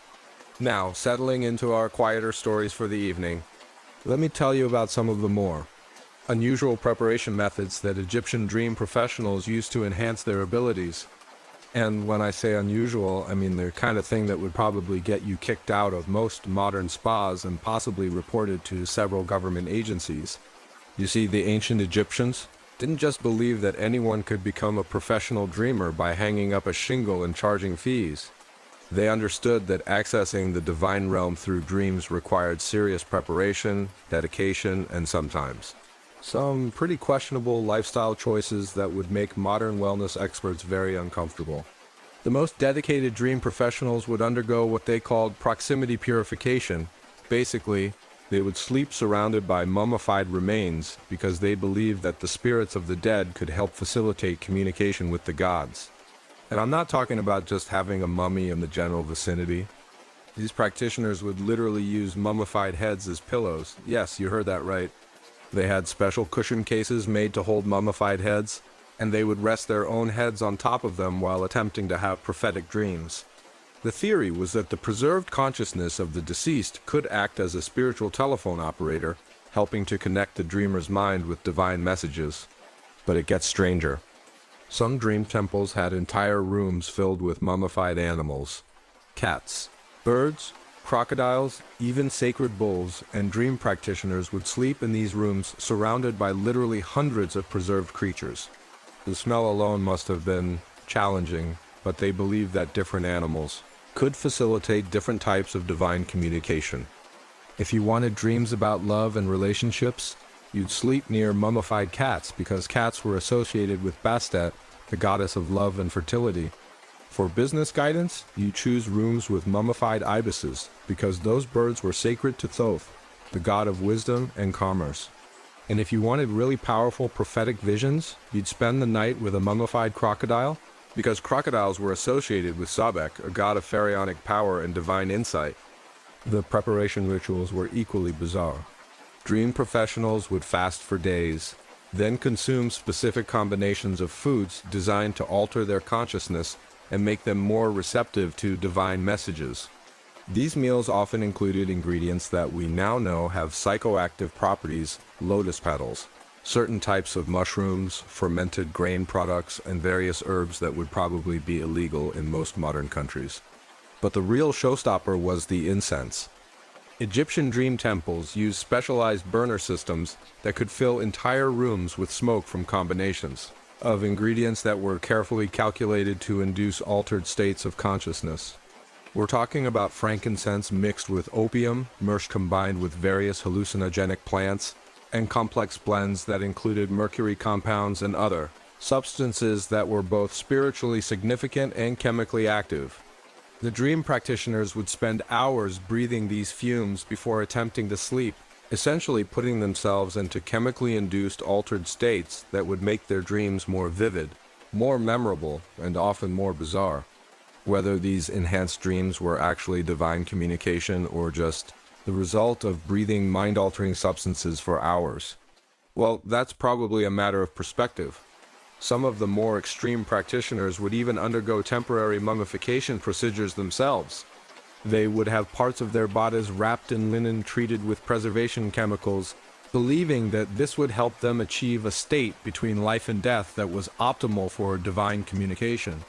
They would sleep with their arms wrapped like mummies, or their faces covered with preservation masks, essentially cosplaying as the deceased in order to better communicate with the spirit world. The whole process was so elaborate and so expensive that only the most successful dream professionals could afford to maintain these preparation protocols. But those who did often became legendary for the accuracy and detail of their divine visions, probably because the combination of sensory deprivation, chemical alteration, and spiritual preparation created exactly the right conditions for extremely vivid and memorable dream experiences. Modern sleep scientists would probably have some very interesting things to say about these techniques, and most of them would involve words like dangerous and inadvisable and please don't try this at home. But there's no denying that the ancient Egyptians had developed sophisticated methods for manipulating consciousness and enhancing dream experiences, even if their methods involved more preserved corpses and hallucinogenic incense than most people would be comfortable with today. As we drift a little deeper into these quieter tales, there's something almost tragically funny about what happened when the ancient Greeks discovered the Egyptian dream interpretation industry and decided they could do it better. Spoiler alert, they couldn't. The Greeks, being Greeks, looked at this sophisticated Egyptian system of professional dream consultation and thought, this is brilliant, but we can make it more Greek. Which, if you know anything about ancient Greek culture, meant they were going to take something that worked perfectly well and complicate it with philosophy, democracy, and an unhealthy obsession with athletic competitions. When Greek merchants and scholars started visiting Egypt and experiencing the professional dream services firsthand, they were genuinely impressed. Here was an entire industry dedicated to providing divine guidance through dreams with consistent quality standards, customer satisfaction metrics, and results that actually seemed to work. So naturally, they decided to import the concept back to Greece. But the Greeks couldn't just copy the Egyptian system directly. That would have been too simple. Instead, they had to democratize it, philosophize it, and generally Greekify it until it bore only a passing resemblance to the original concept. First, they decided that professional dream interpretation was too elitist and should be available to ordinary citizens, not just the wealthy, which sounds noble in theory, but in practice meant that instead of highly trained specialists who had spent decades learning their craft, you suddenly had part-time dream interpreters who also worked as farmers, blacksmiths, or tavern keepers during the day. The quality control problems were immediate and obvious. Where Egyptian dream masters underwent years of rigorous training and were constantly monitored for accuracy and consistency, Greek dream interpreters basically just hung up signs saying, "Dreams interpreted here," and hoped for the best. The Greeks also decided that the Egyptian approach was too mystical and needed more rational, philosophical analysis. So they started applying Greek philosophical concepts to dream interpretation, trying to analyze dreams using logic, rhetoric, and democratic principles rather than spiritual connection and divine inspiration. This led to some truly bizarre consultation sessions where dream interpreters would spend hours debating the philosophical implications of someone's dream about flying, or trying to apply Aristotelian logic to visions of talking animals. Clients would come in hoping for practical guidance about their problems and leave with lengthy dissertations about the metaphysical nature of dream symbolism. But the real disaster came when the Greeks decided that dream interpretation should be subject to democratic processes. They started holding public forums where citizens could vote on the correct interpretation of important dreams, particularly those that might affect civic policy or community decisions. Imagine trying to get divine guidance about whether to plant wheat or barley, and instead of consulting with a trained professional, you end up in a town hall meeting where everyone gets to argue about what your dream means. The whole process became so politicized and chaotic that most people stopped trusting it entirely. The Greeks also tried to systematize Egyptian dream interpretation techniques using their own organizational methods, which meant a lot of categorization, standardization, and rulemaking that completely missed the point of the original spiritual approach. They created elaborate classification systems for dreams, standardized interpretation procedures, and even tried to establish democratic oversight committees to regulate the dream interpretation industry. All of this bureaucratic approach stripped away the mystery, the spiritual significance, and the personal connection that made Egyptian dream consultations so effective. Instead of a sacred ritual conducted by spiritual specialists, Greek dream interpretation became a civic service provided by committee. The results were predictably disappointing. Where Egyptian dream interpretation had been known for its accuracy, insight, and transformative impact on clients' lives, Greek dream interpretation became known for being confusing, contradictory, and often completely useless. Egyptian dream professionals watching this unfold were probably both amused and horrified. Here was their sophisticated, time-tested system being turned into a philosophical debate society with democracy-themed customer service. Some Greeks eventually recognized the problem and tried to return to the original Egyptian methods, even importing Egyptian dream masters to teach proper techniques. But by then the damage was done. The Greek version had become so associated with ineffective, bureaucratic nonsense that most people had lost faith in professional dream interpretation entirely. It's actually a perfect example of what happens when you try to improve something that's already working by applying your own cultural values without understanding why the original system was designed the way it was. The Egyptians had spent centuries developing their dream interpretation methods based on spiritual principles, practical experience, and careful observation of what actually worked. The Greeks took one look at this and said, "This is great, but what if we made it more democratic and philosophical?" And in doing so, they managed to take one of the most successful spiritual service industries in the ancient world and turn it into a bureaucratic nightmare that satisfied no one.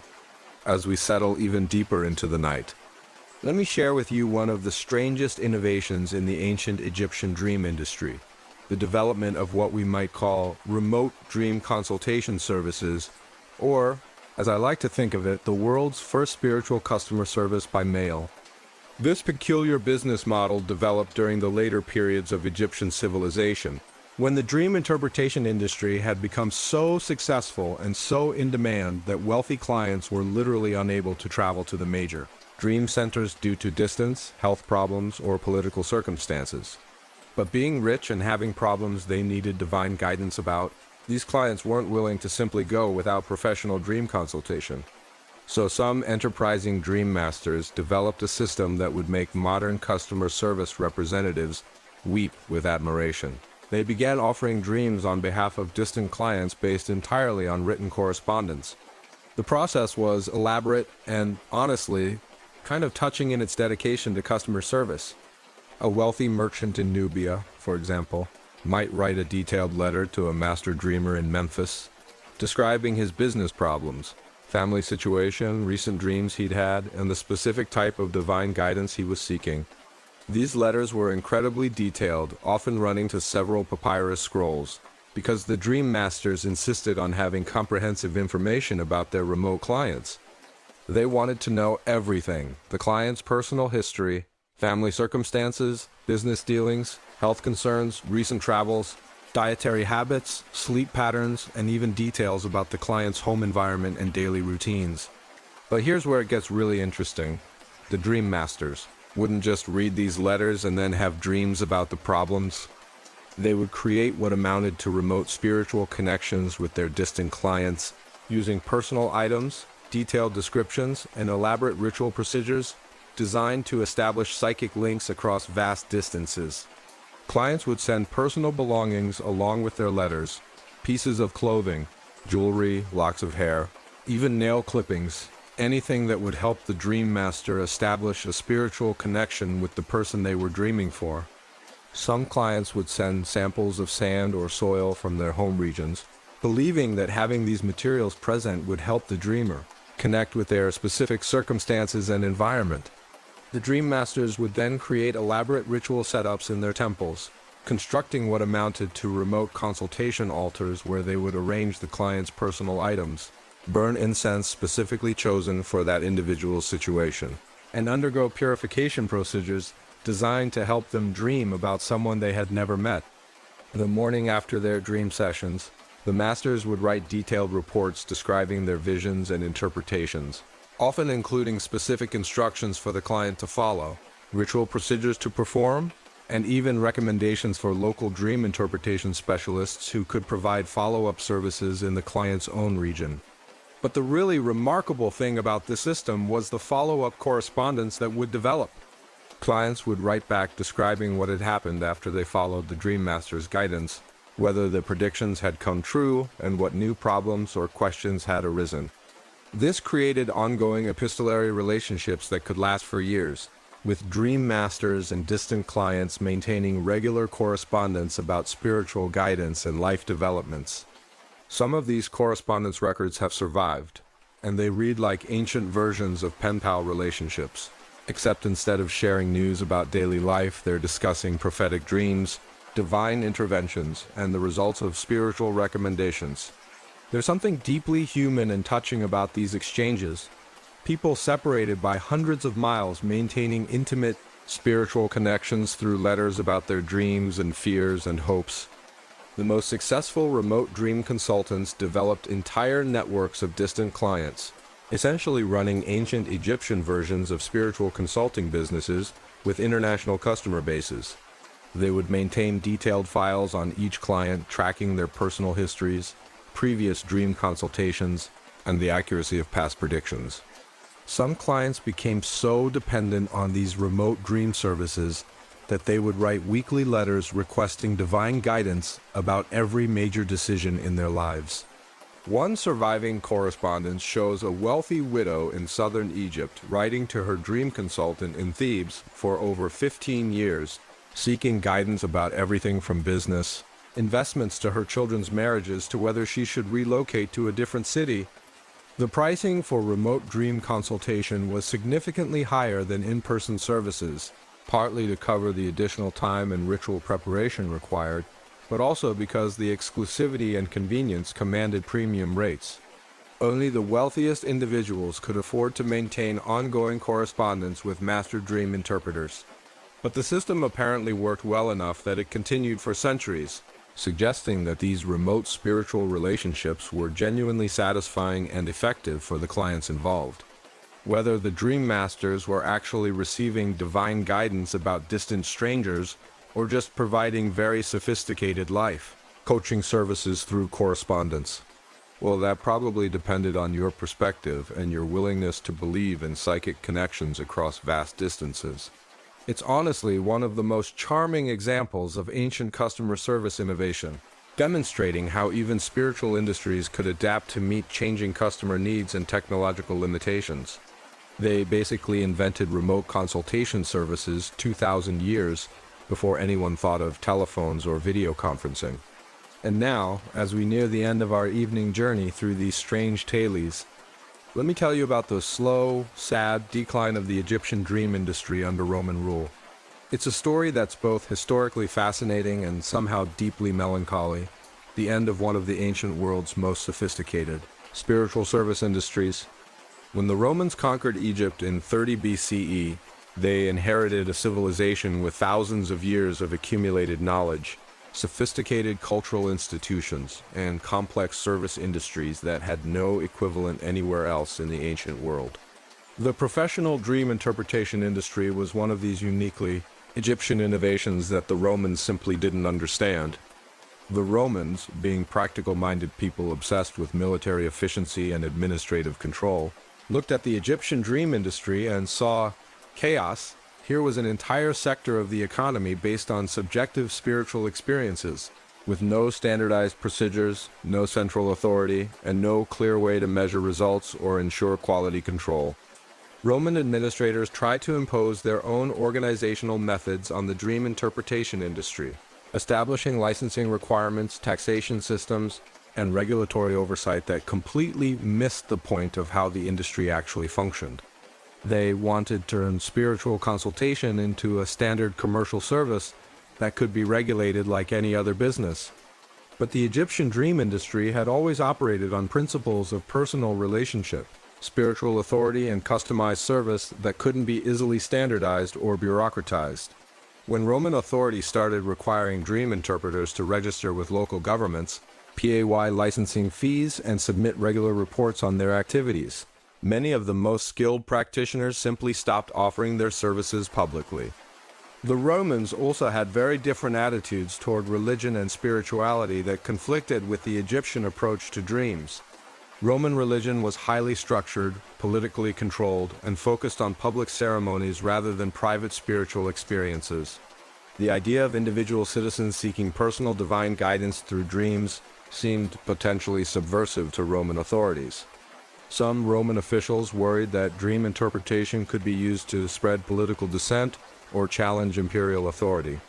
After all, if the gods were supposedly providing guidance through dreams, what would happen if those dreams contradicted Roman policies or criticized Roman rule? It was much safer to discourage the practice entirely. As a result, the dream interpretation industry was gradually pushed underground, becoming more secretive and less accessible to ordinary people. The great dream temples were either converted to other purposes or allowed to fall into disrepair. The extensive training programs for dream specialists were discontinued. The sophisticated record-keeping systems that had maintained quality standards were abandoned. Many of the most skilled dream masters emigrated to other regions where their services were still welcomed and respected. Some went to Syria, others to Arabia, and a few even traveled as far as India, taking their knowledge and techniques with them but leaving Egypt permanently impoverished of this ancient wisdom. The few dream interpreters who remained in Egypt were forced to adapt their services to Roman sensibilities, which meant focusing more on practical guidance and less on spiritual transformation. Instead of offering comprehensive divine consultation, they provided simple fortune-telling services that posed no potential threat to Roman authority. This gradual degradation of the industry created a vicious cycle. As the quality of dream interpretation services declined, fewer people sought them out. As demand decreased, there was less economic incentive to maintain high standards or invest in proper training. Within a few generations, what had once been one of Egypt's most sophisticated and respected industries had been reduced to street corner fortune-telling. The final blow came when Christianity began spreading throughout the Roman Empire, bringing with it very different attitudes toward dreams and divine communication. Christian theology generally discouraged seeking divine guidance through dreams, viewing such practices as potentially demonic or pagan.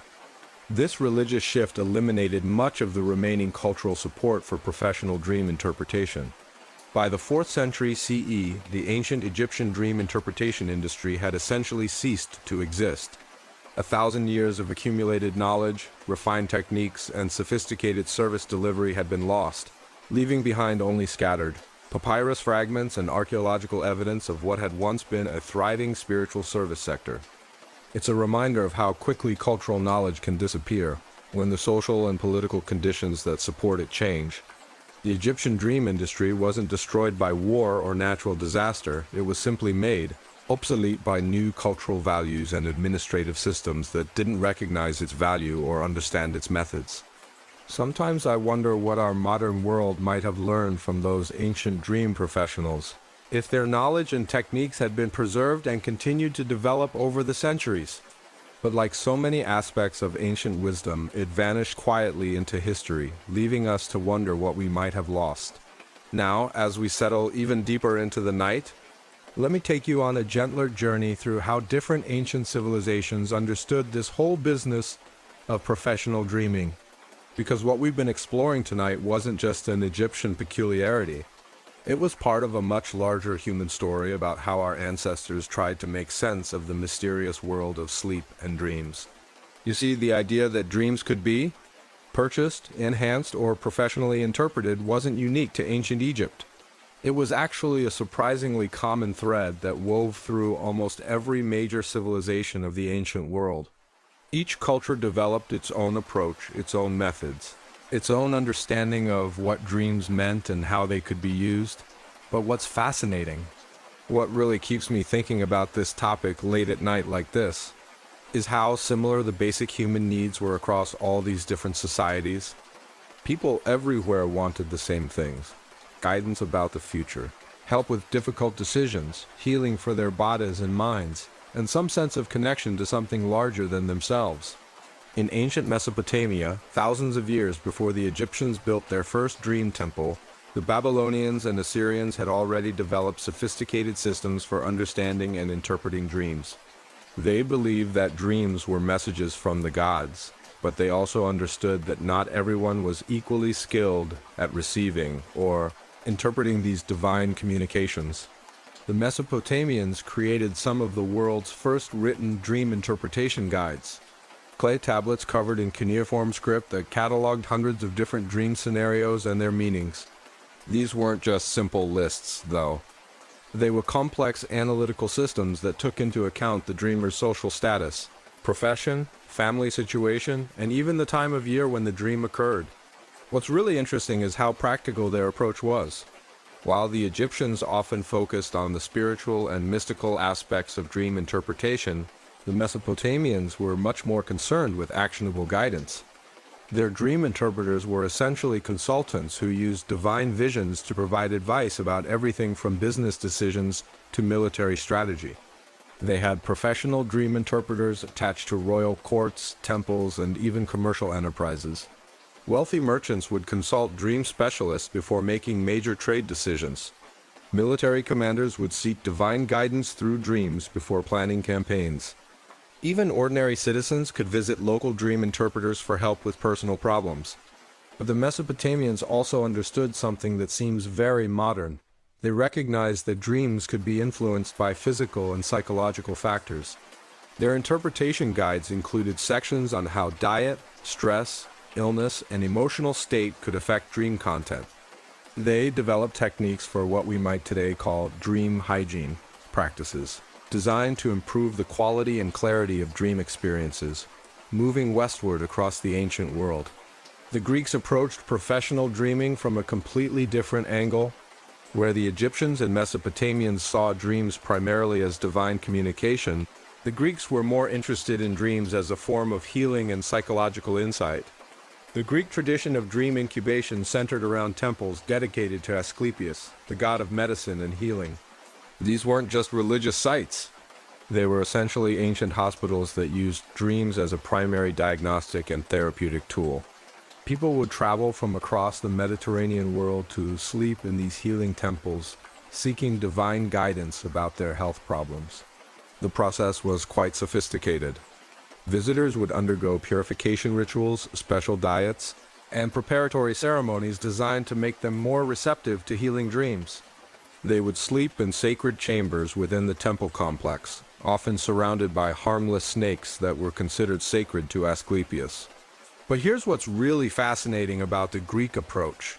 They understood the connection between mind and body in ways that were remarkably advanced for their time.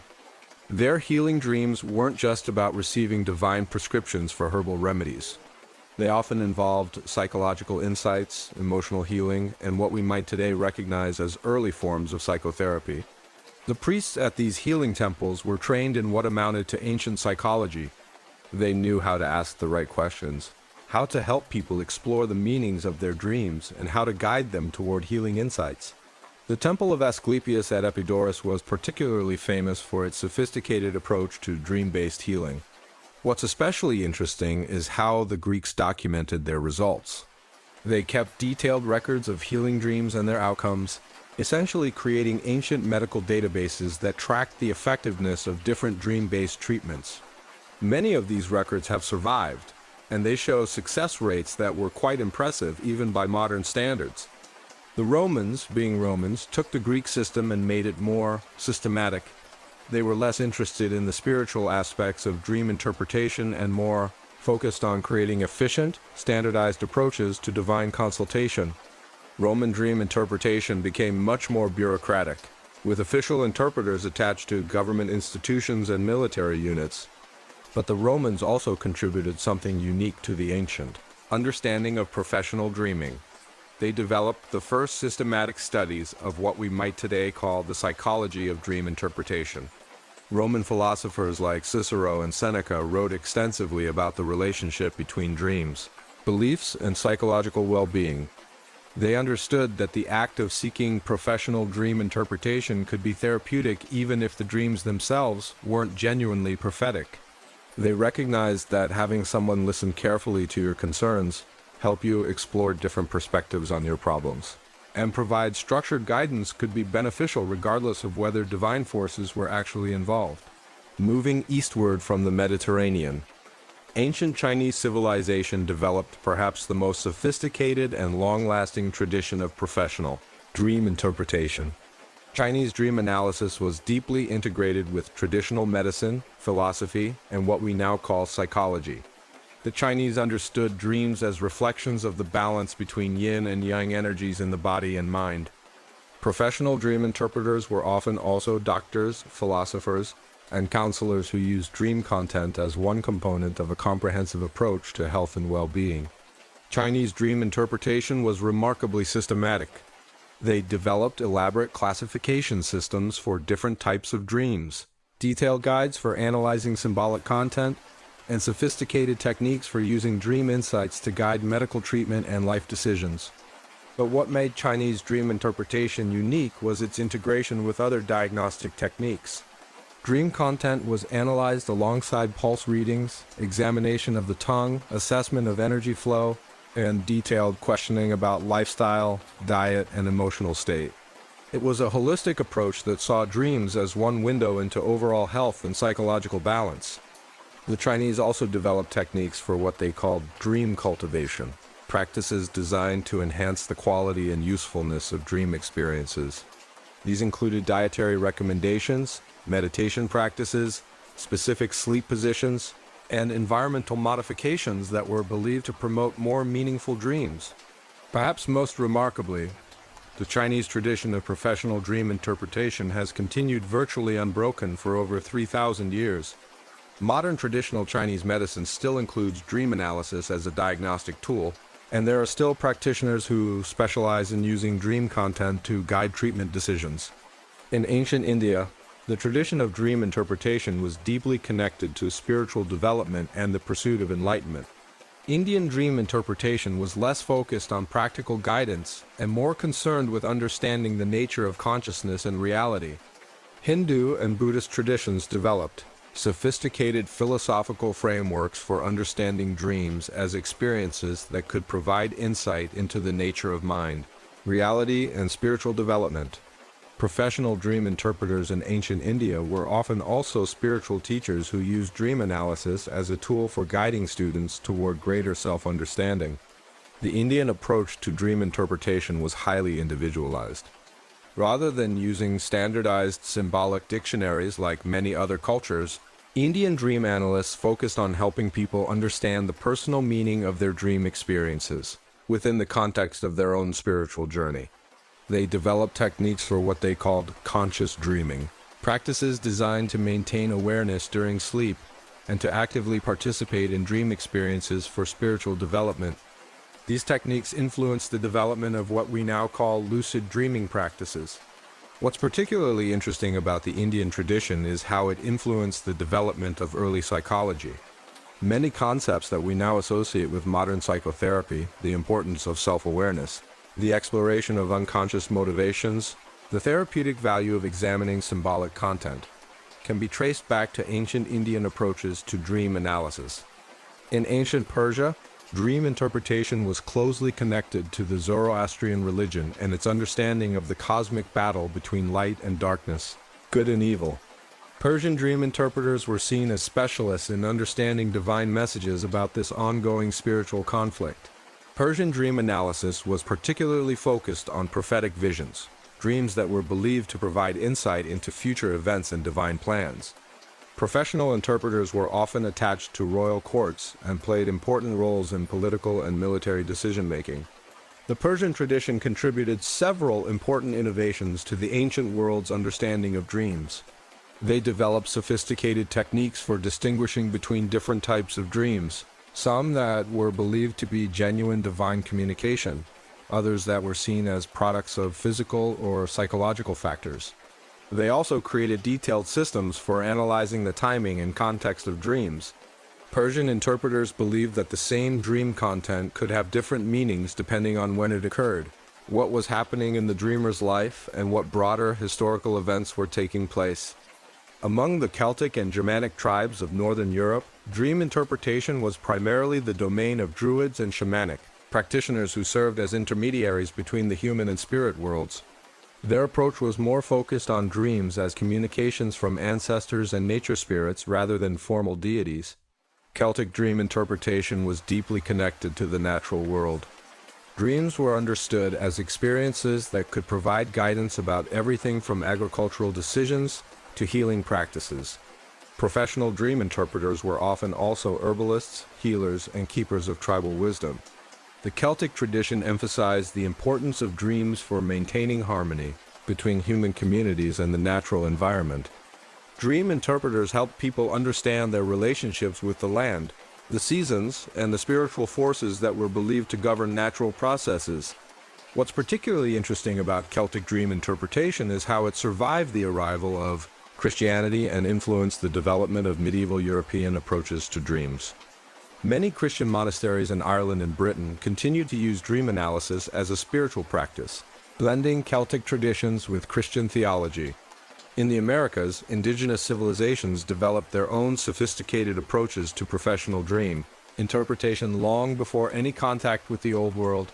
Among the Maya, as we touched on earlier, dreams were understood as journeys into the spiritual realm that required specialized knowledge to interpret safely. Mayan dream interpreters were often also astronomers, mathematicians, and calendar keepers who understood dreams within the context of cosmic cycles and divine time. Their approach was remarkably sophisticated, incorporating detailed knowledge of astronomy, mythology, and what we might today call psychology. The Aztecs developed professional dream interpretation traditions that were closely connected to their understanding of fate, destiny, and divine will.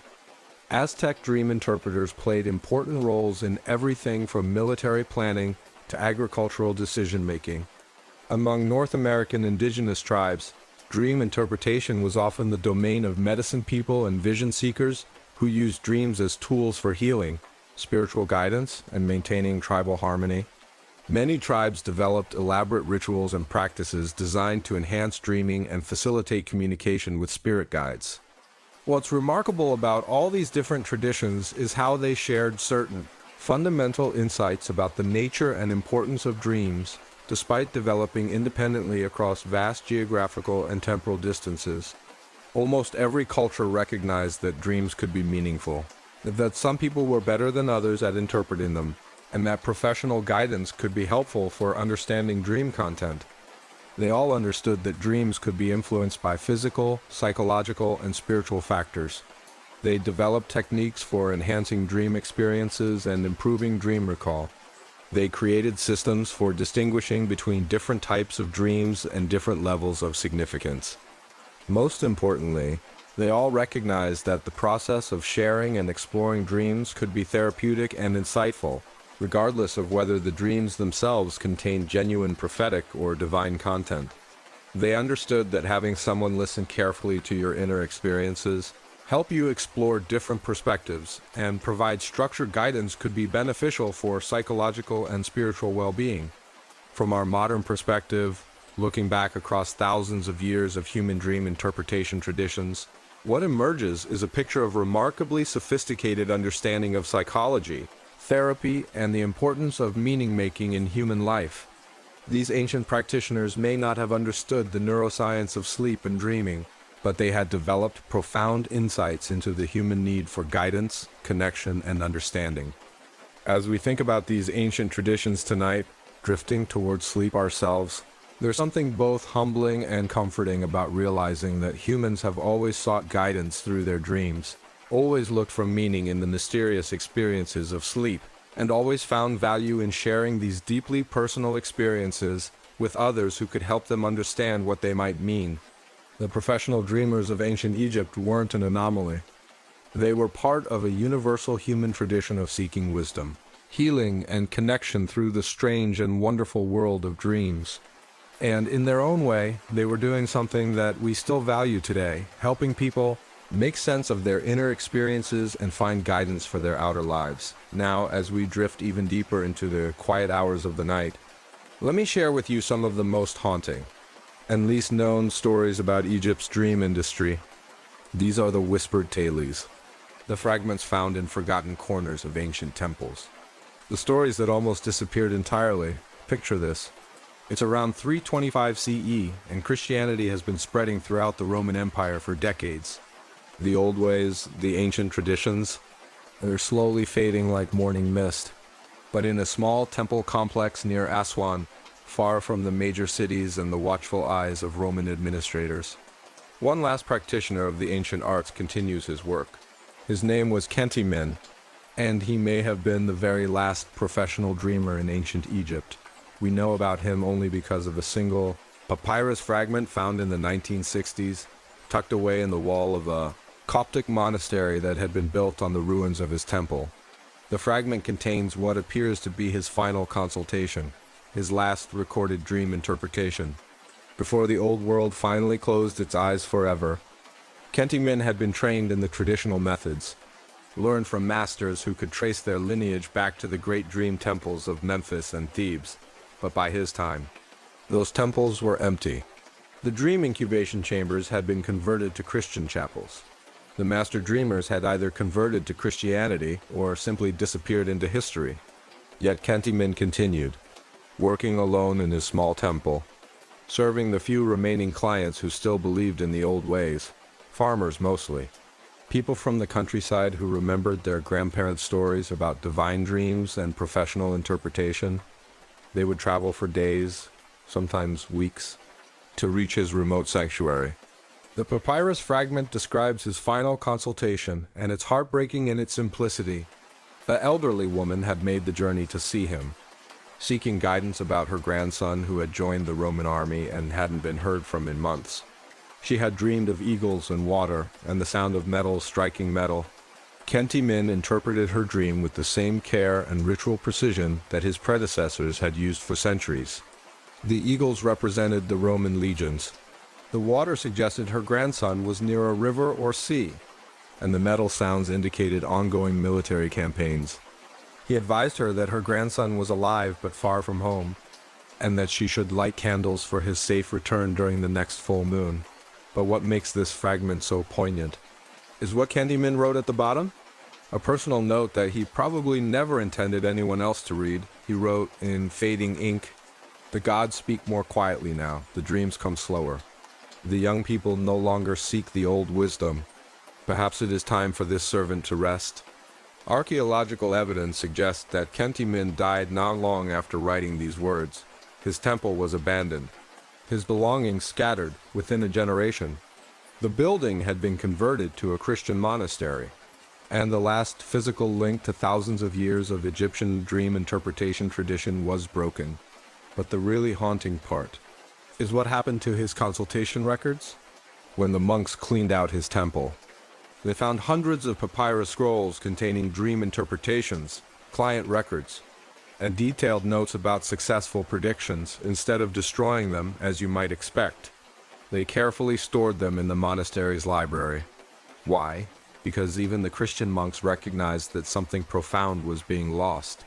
They may not have believed in the spiritual validity of dream interpretation, But they understood that these documents represented a continuous thread of human wisdom stretching back to the very beginnings of Egyptian civilization. For centuries, those scrolls remained hidden in the monastery walls, forgotten by the world above. Candyman's voice, and the voices of all the dream interpreters who came before him, sleeping in darkness, waiting for someone to remember their stories. When archaeologists finally discovered the cache in the 1960s, they found something remarkable. The scrolls weren't just professional records, they were personal testimonies. Human stories of hope and fear and the eternal search for meaning in the mysterious world of dreams. Candyman had kept notes about his clients' lives, following up on his interpretations, tracking whether his guidance had proven helpful. In his careful handwriting, we can see a man who genuinely cared about the people who sought his help, who took seriously his role as an intermediary between the human and divine realms. One scroll contains his reflections on the changing world around him. He wrote about watching Roman soldiers march past his temple, about hearing Greek spoken in the marketplace where once only Egyptian had been heard, about young people who looked at the old hieroglyphs as meaningless decoration rather than sacred text. But he also wrote about the persistence of human nature. People still dream, he noted. They still wake with questions. They still seek guidance from something greater than themselves. The language changes. The gods take new names, but the need remains. In his final entries, Candyman sounds almost prophetic. He predicted that the art of dream interpretation would never truly disappear, that it would transform and adapt, finding new expressions in new cultures. Dreams are the voice of the soul, he wrote, and souls speak in every language, in every age. The last entry in his records is dated just 3 months before his death. A young Coptic monk had come to him, secretly, seeking interpretation of a troubling dream. Even as Christianity was officially replacing the old religion, people still remembered where to go when their sleep was disturbed by visions they couldn't understand. Candyman interpreted the monk's dream with the same professional care he had given to thousands of clients over his long career. And then, as the young man was leaving, he gave him a gift. A small scroll containing basic dream interpretation principles, adapted for a Christian framework. "Take this," Candyman told the monk. "Dreams do not belong to any one faith. They belong to humanity. Keep this knowledge alive, even if the old temples fall silent." That scroll, and others like it, may have helped preserve some elements of ancient dream interpretation within early Christian monasticism. Some scholars believe that the Christian tradition of seeking divine guidance through visions and prophetic dreams was influenced by monks who had learned these techniques from the last practitioners of Egyptian dream interpretation. So perhaps Candyman was right. Perhaps the tradition didn't really die with him. Perhaps it just transformed, finding new voices and new faiths, continuing the ancient human conversation with the mysterious world of sleep and dreams. The old temples may be empty now, the master dreamers long gone, but somewhere in the quiet corners of the world, people still wake from strange dreams and wonder what they mean. And in that wondering, in that eternal human search for meaning in the mysteries of sleep, the spirit of Candyman and all the dream interpreters who came before him lives on, deep in the storage rooms of the Egyptian Museum in Cairo, in climate-controlled cases away from public view. Rest dozens of papyrus fragments that tell one of archaeology's most tantalizing stories. These are the Lost Dream Scrolls of Memphis, discovered in 1923 during excavations of a collapsed temple complex.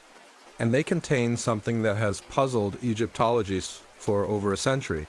The discovery itself was almost accidental. British archaeologist Sir William Flinders Petrie was excavating what appeared to be a minor administrative building in the ruins of ancient Memphis when his team broke through a false wall. Behind it, they found a hidden chamber, perfectly preserved by the dry Egyptian climate, containing what appeared to be the complete archive of a dream interpretation business. But these weren't ordinary consultation records. These scrolls contained something much stranger.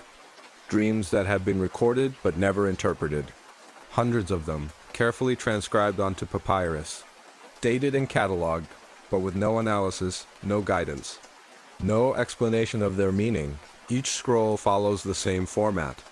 The date, the dreamer's name and occupation, a detailed description of the dream, and then nothing, just blank space where the interpretation should have been, as if someone had been systematically collecting dreams with the intention of analyzing them later, but that analysis never came. The dreams themselves are remarkably vivid and detailed. One scroll describes a merchant's dream of sailing down the Nile on a boat made of bread, while fish with human faces swam alongside. Another records a priest's vision of the pyramids turning into giant hourglasses with sand flowing upward. A farmer dreamed of his wheat field transforming into a sea of golden scarabs that spelled out words in a language he couldn't read. What makes these records even more mysterious is their dating. The scrolls span approximately 30 years, from around 230 BCE to 200 BCE during the Ptolemaic period when Egyptian culture was blending with Greek influences. The dreams reflect this cultural mixing, with references to both traditional Egyptian symbols and Greek mythological figures. But why were these dreams collected and never interpreted? The answer may lie in a few fragments of correspondence found among the scrolls.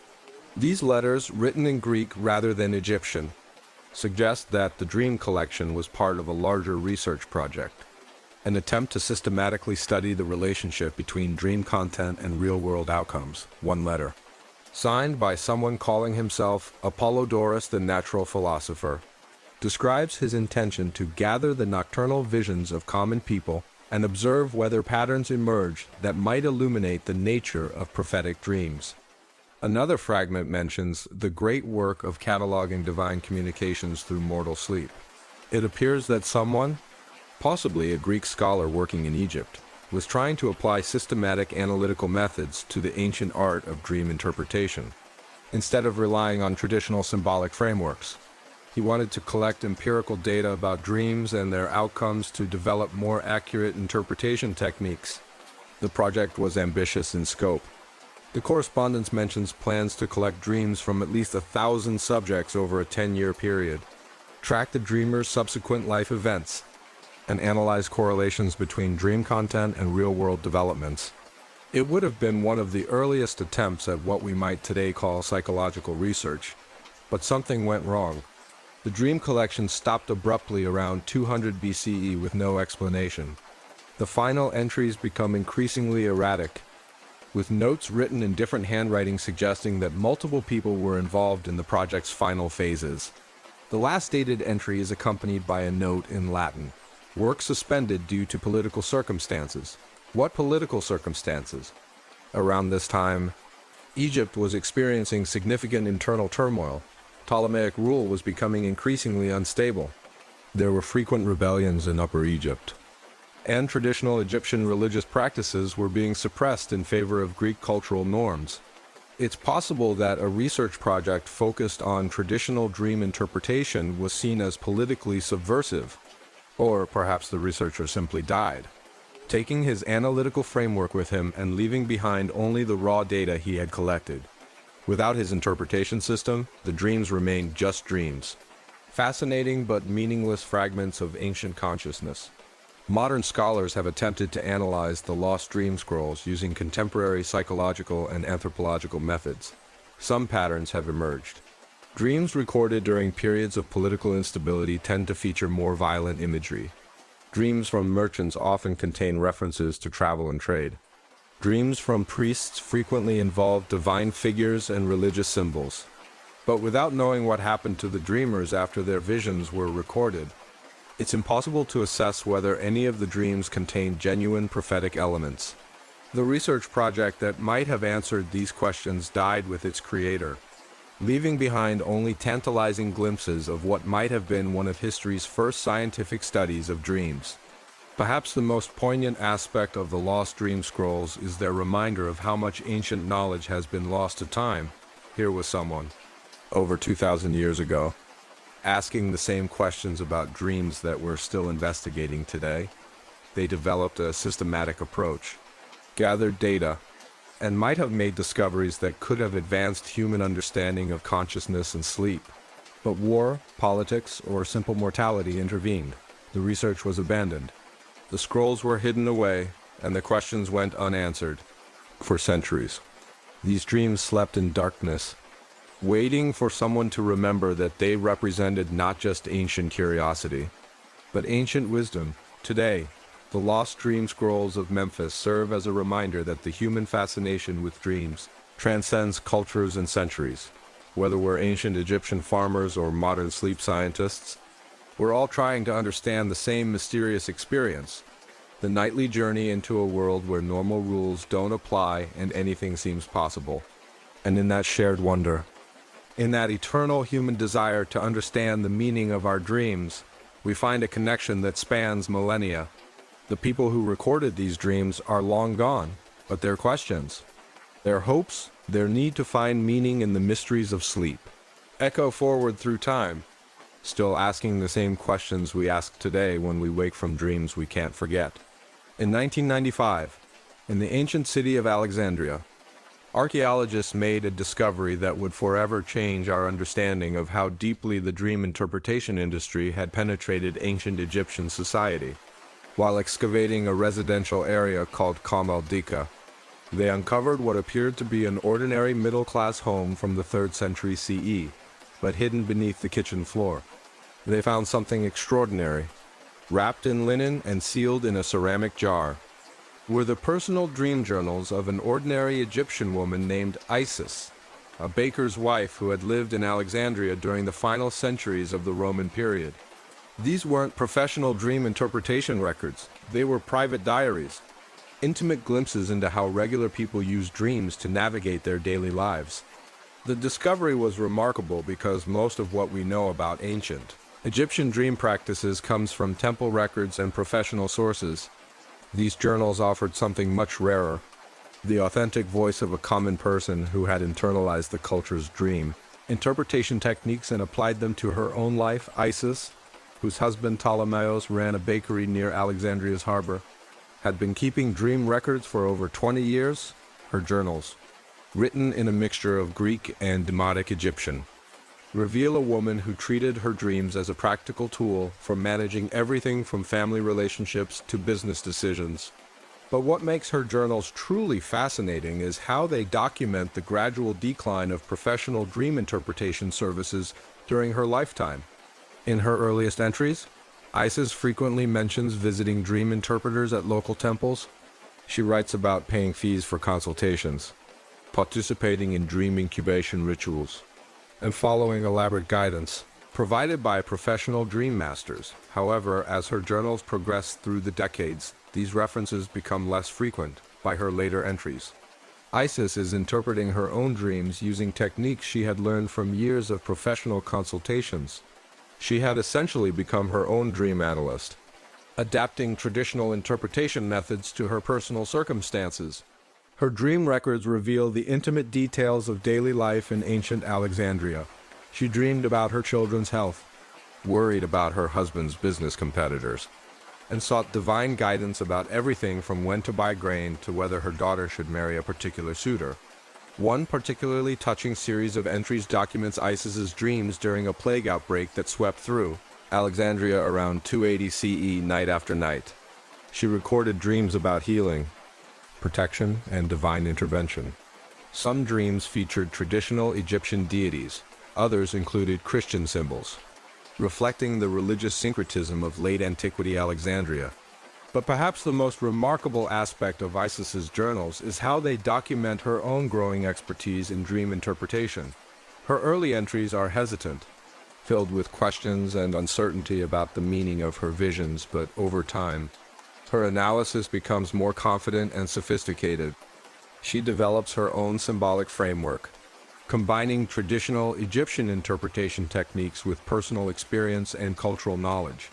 By the end of her journal-keeping period, Isis was not only interpreting her own dreams, but also providing guidance to neighbors and friends. Her final entries mention women coming to her home seeking dream interpretation, paying small fees for her services, and expressing gratitude for her insights. In essence, Isis had become exactly what the traditional dream interpretation industry had been losing to Christianity and Roman cultural dominance. A local, accessible source of dream guidance rooted in Egyptian tradition but adapted to contemporary circumstances. Her journals also reveal how dream interpretation had become democratized by the end of the ancient period, where once it had been the exclusive domain of highly trained temple professionals. By Isis's time, ordinary people were developing their own expertise and sharing it within their communities. The techniques Isis used were surprisingly sophisticated. She tracked recurring dream symbols, noted correlations between dream content and subsequent events, and developed personal interpretation frameworks based on her own life experience. Her methods weren't so different from modern approaches to dream analysis, suggesting that the basic human need to find meaning in dreams generates similar analytical strategies across cultures and centuries. But what makes Isis's story truly poignant is how her journals end, the final entries, written in increasingly shaky handwriting, describe dreams of departure, journey, and reunion with loved ones who had died. Her last recorded dream, dated just 2 weeks before the journals were hidden beneath her kitchen floor, describes a vision of herself walking hand in hand with her deceased mother through a garden filled with lotus flowers.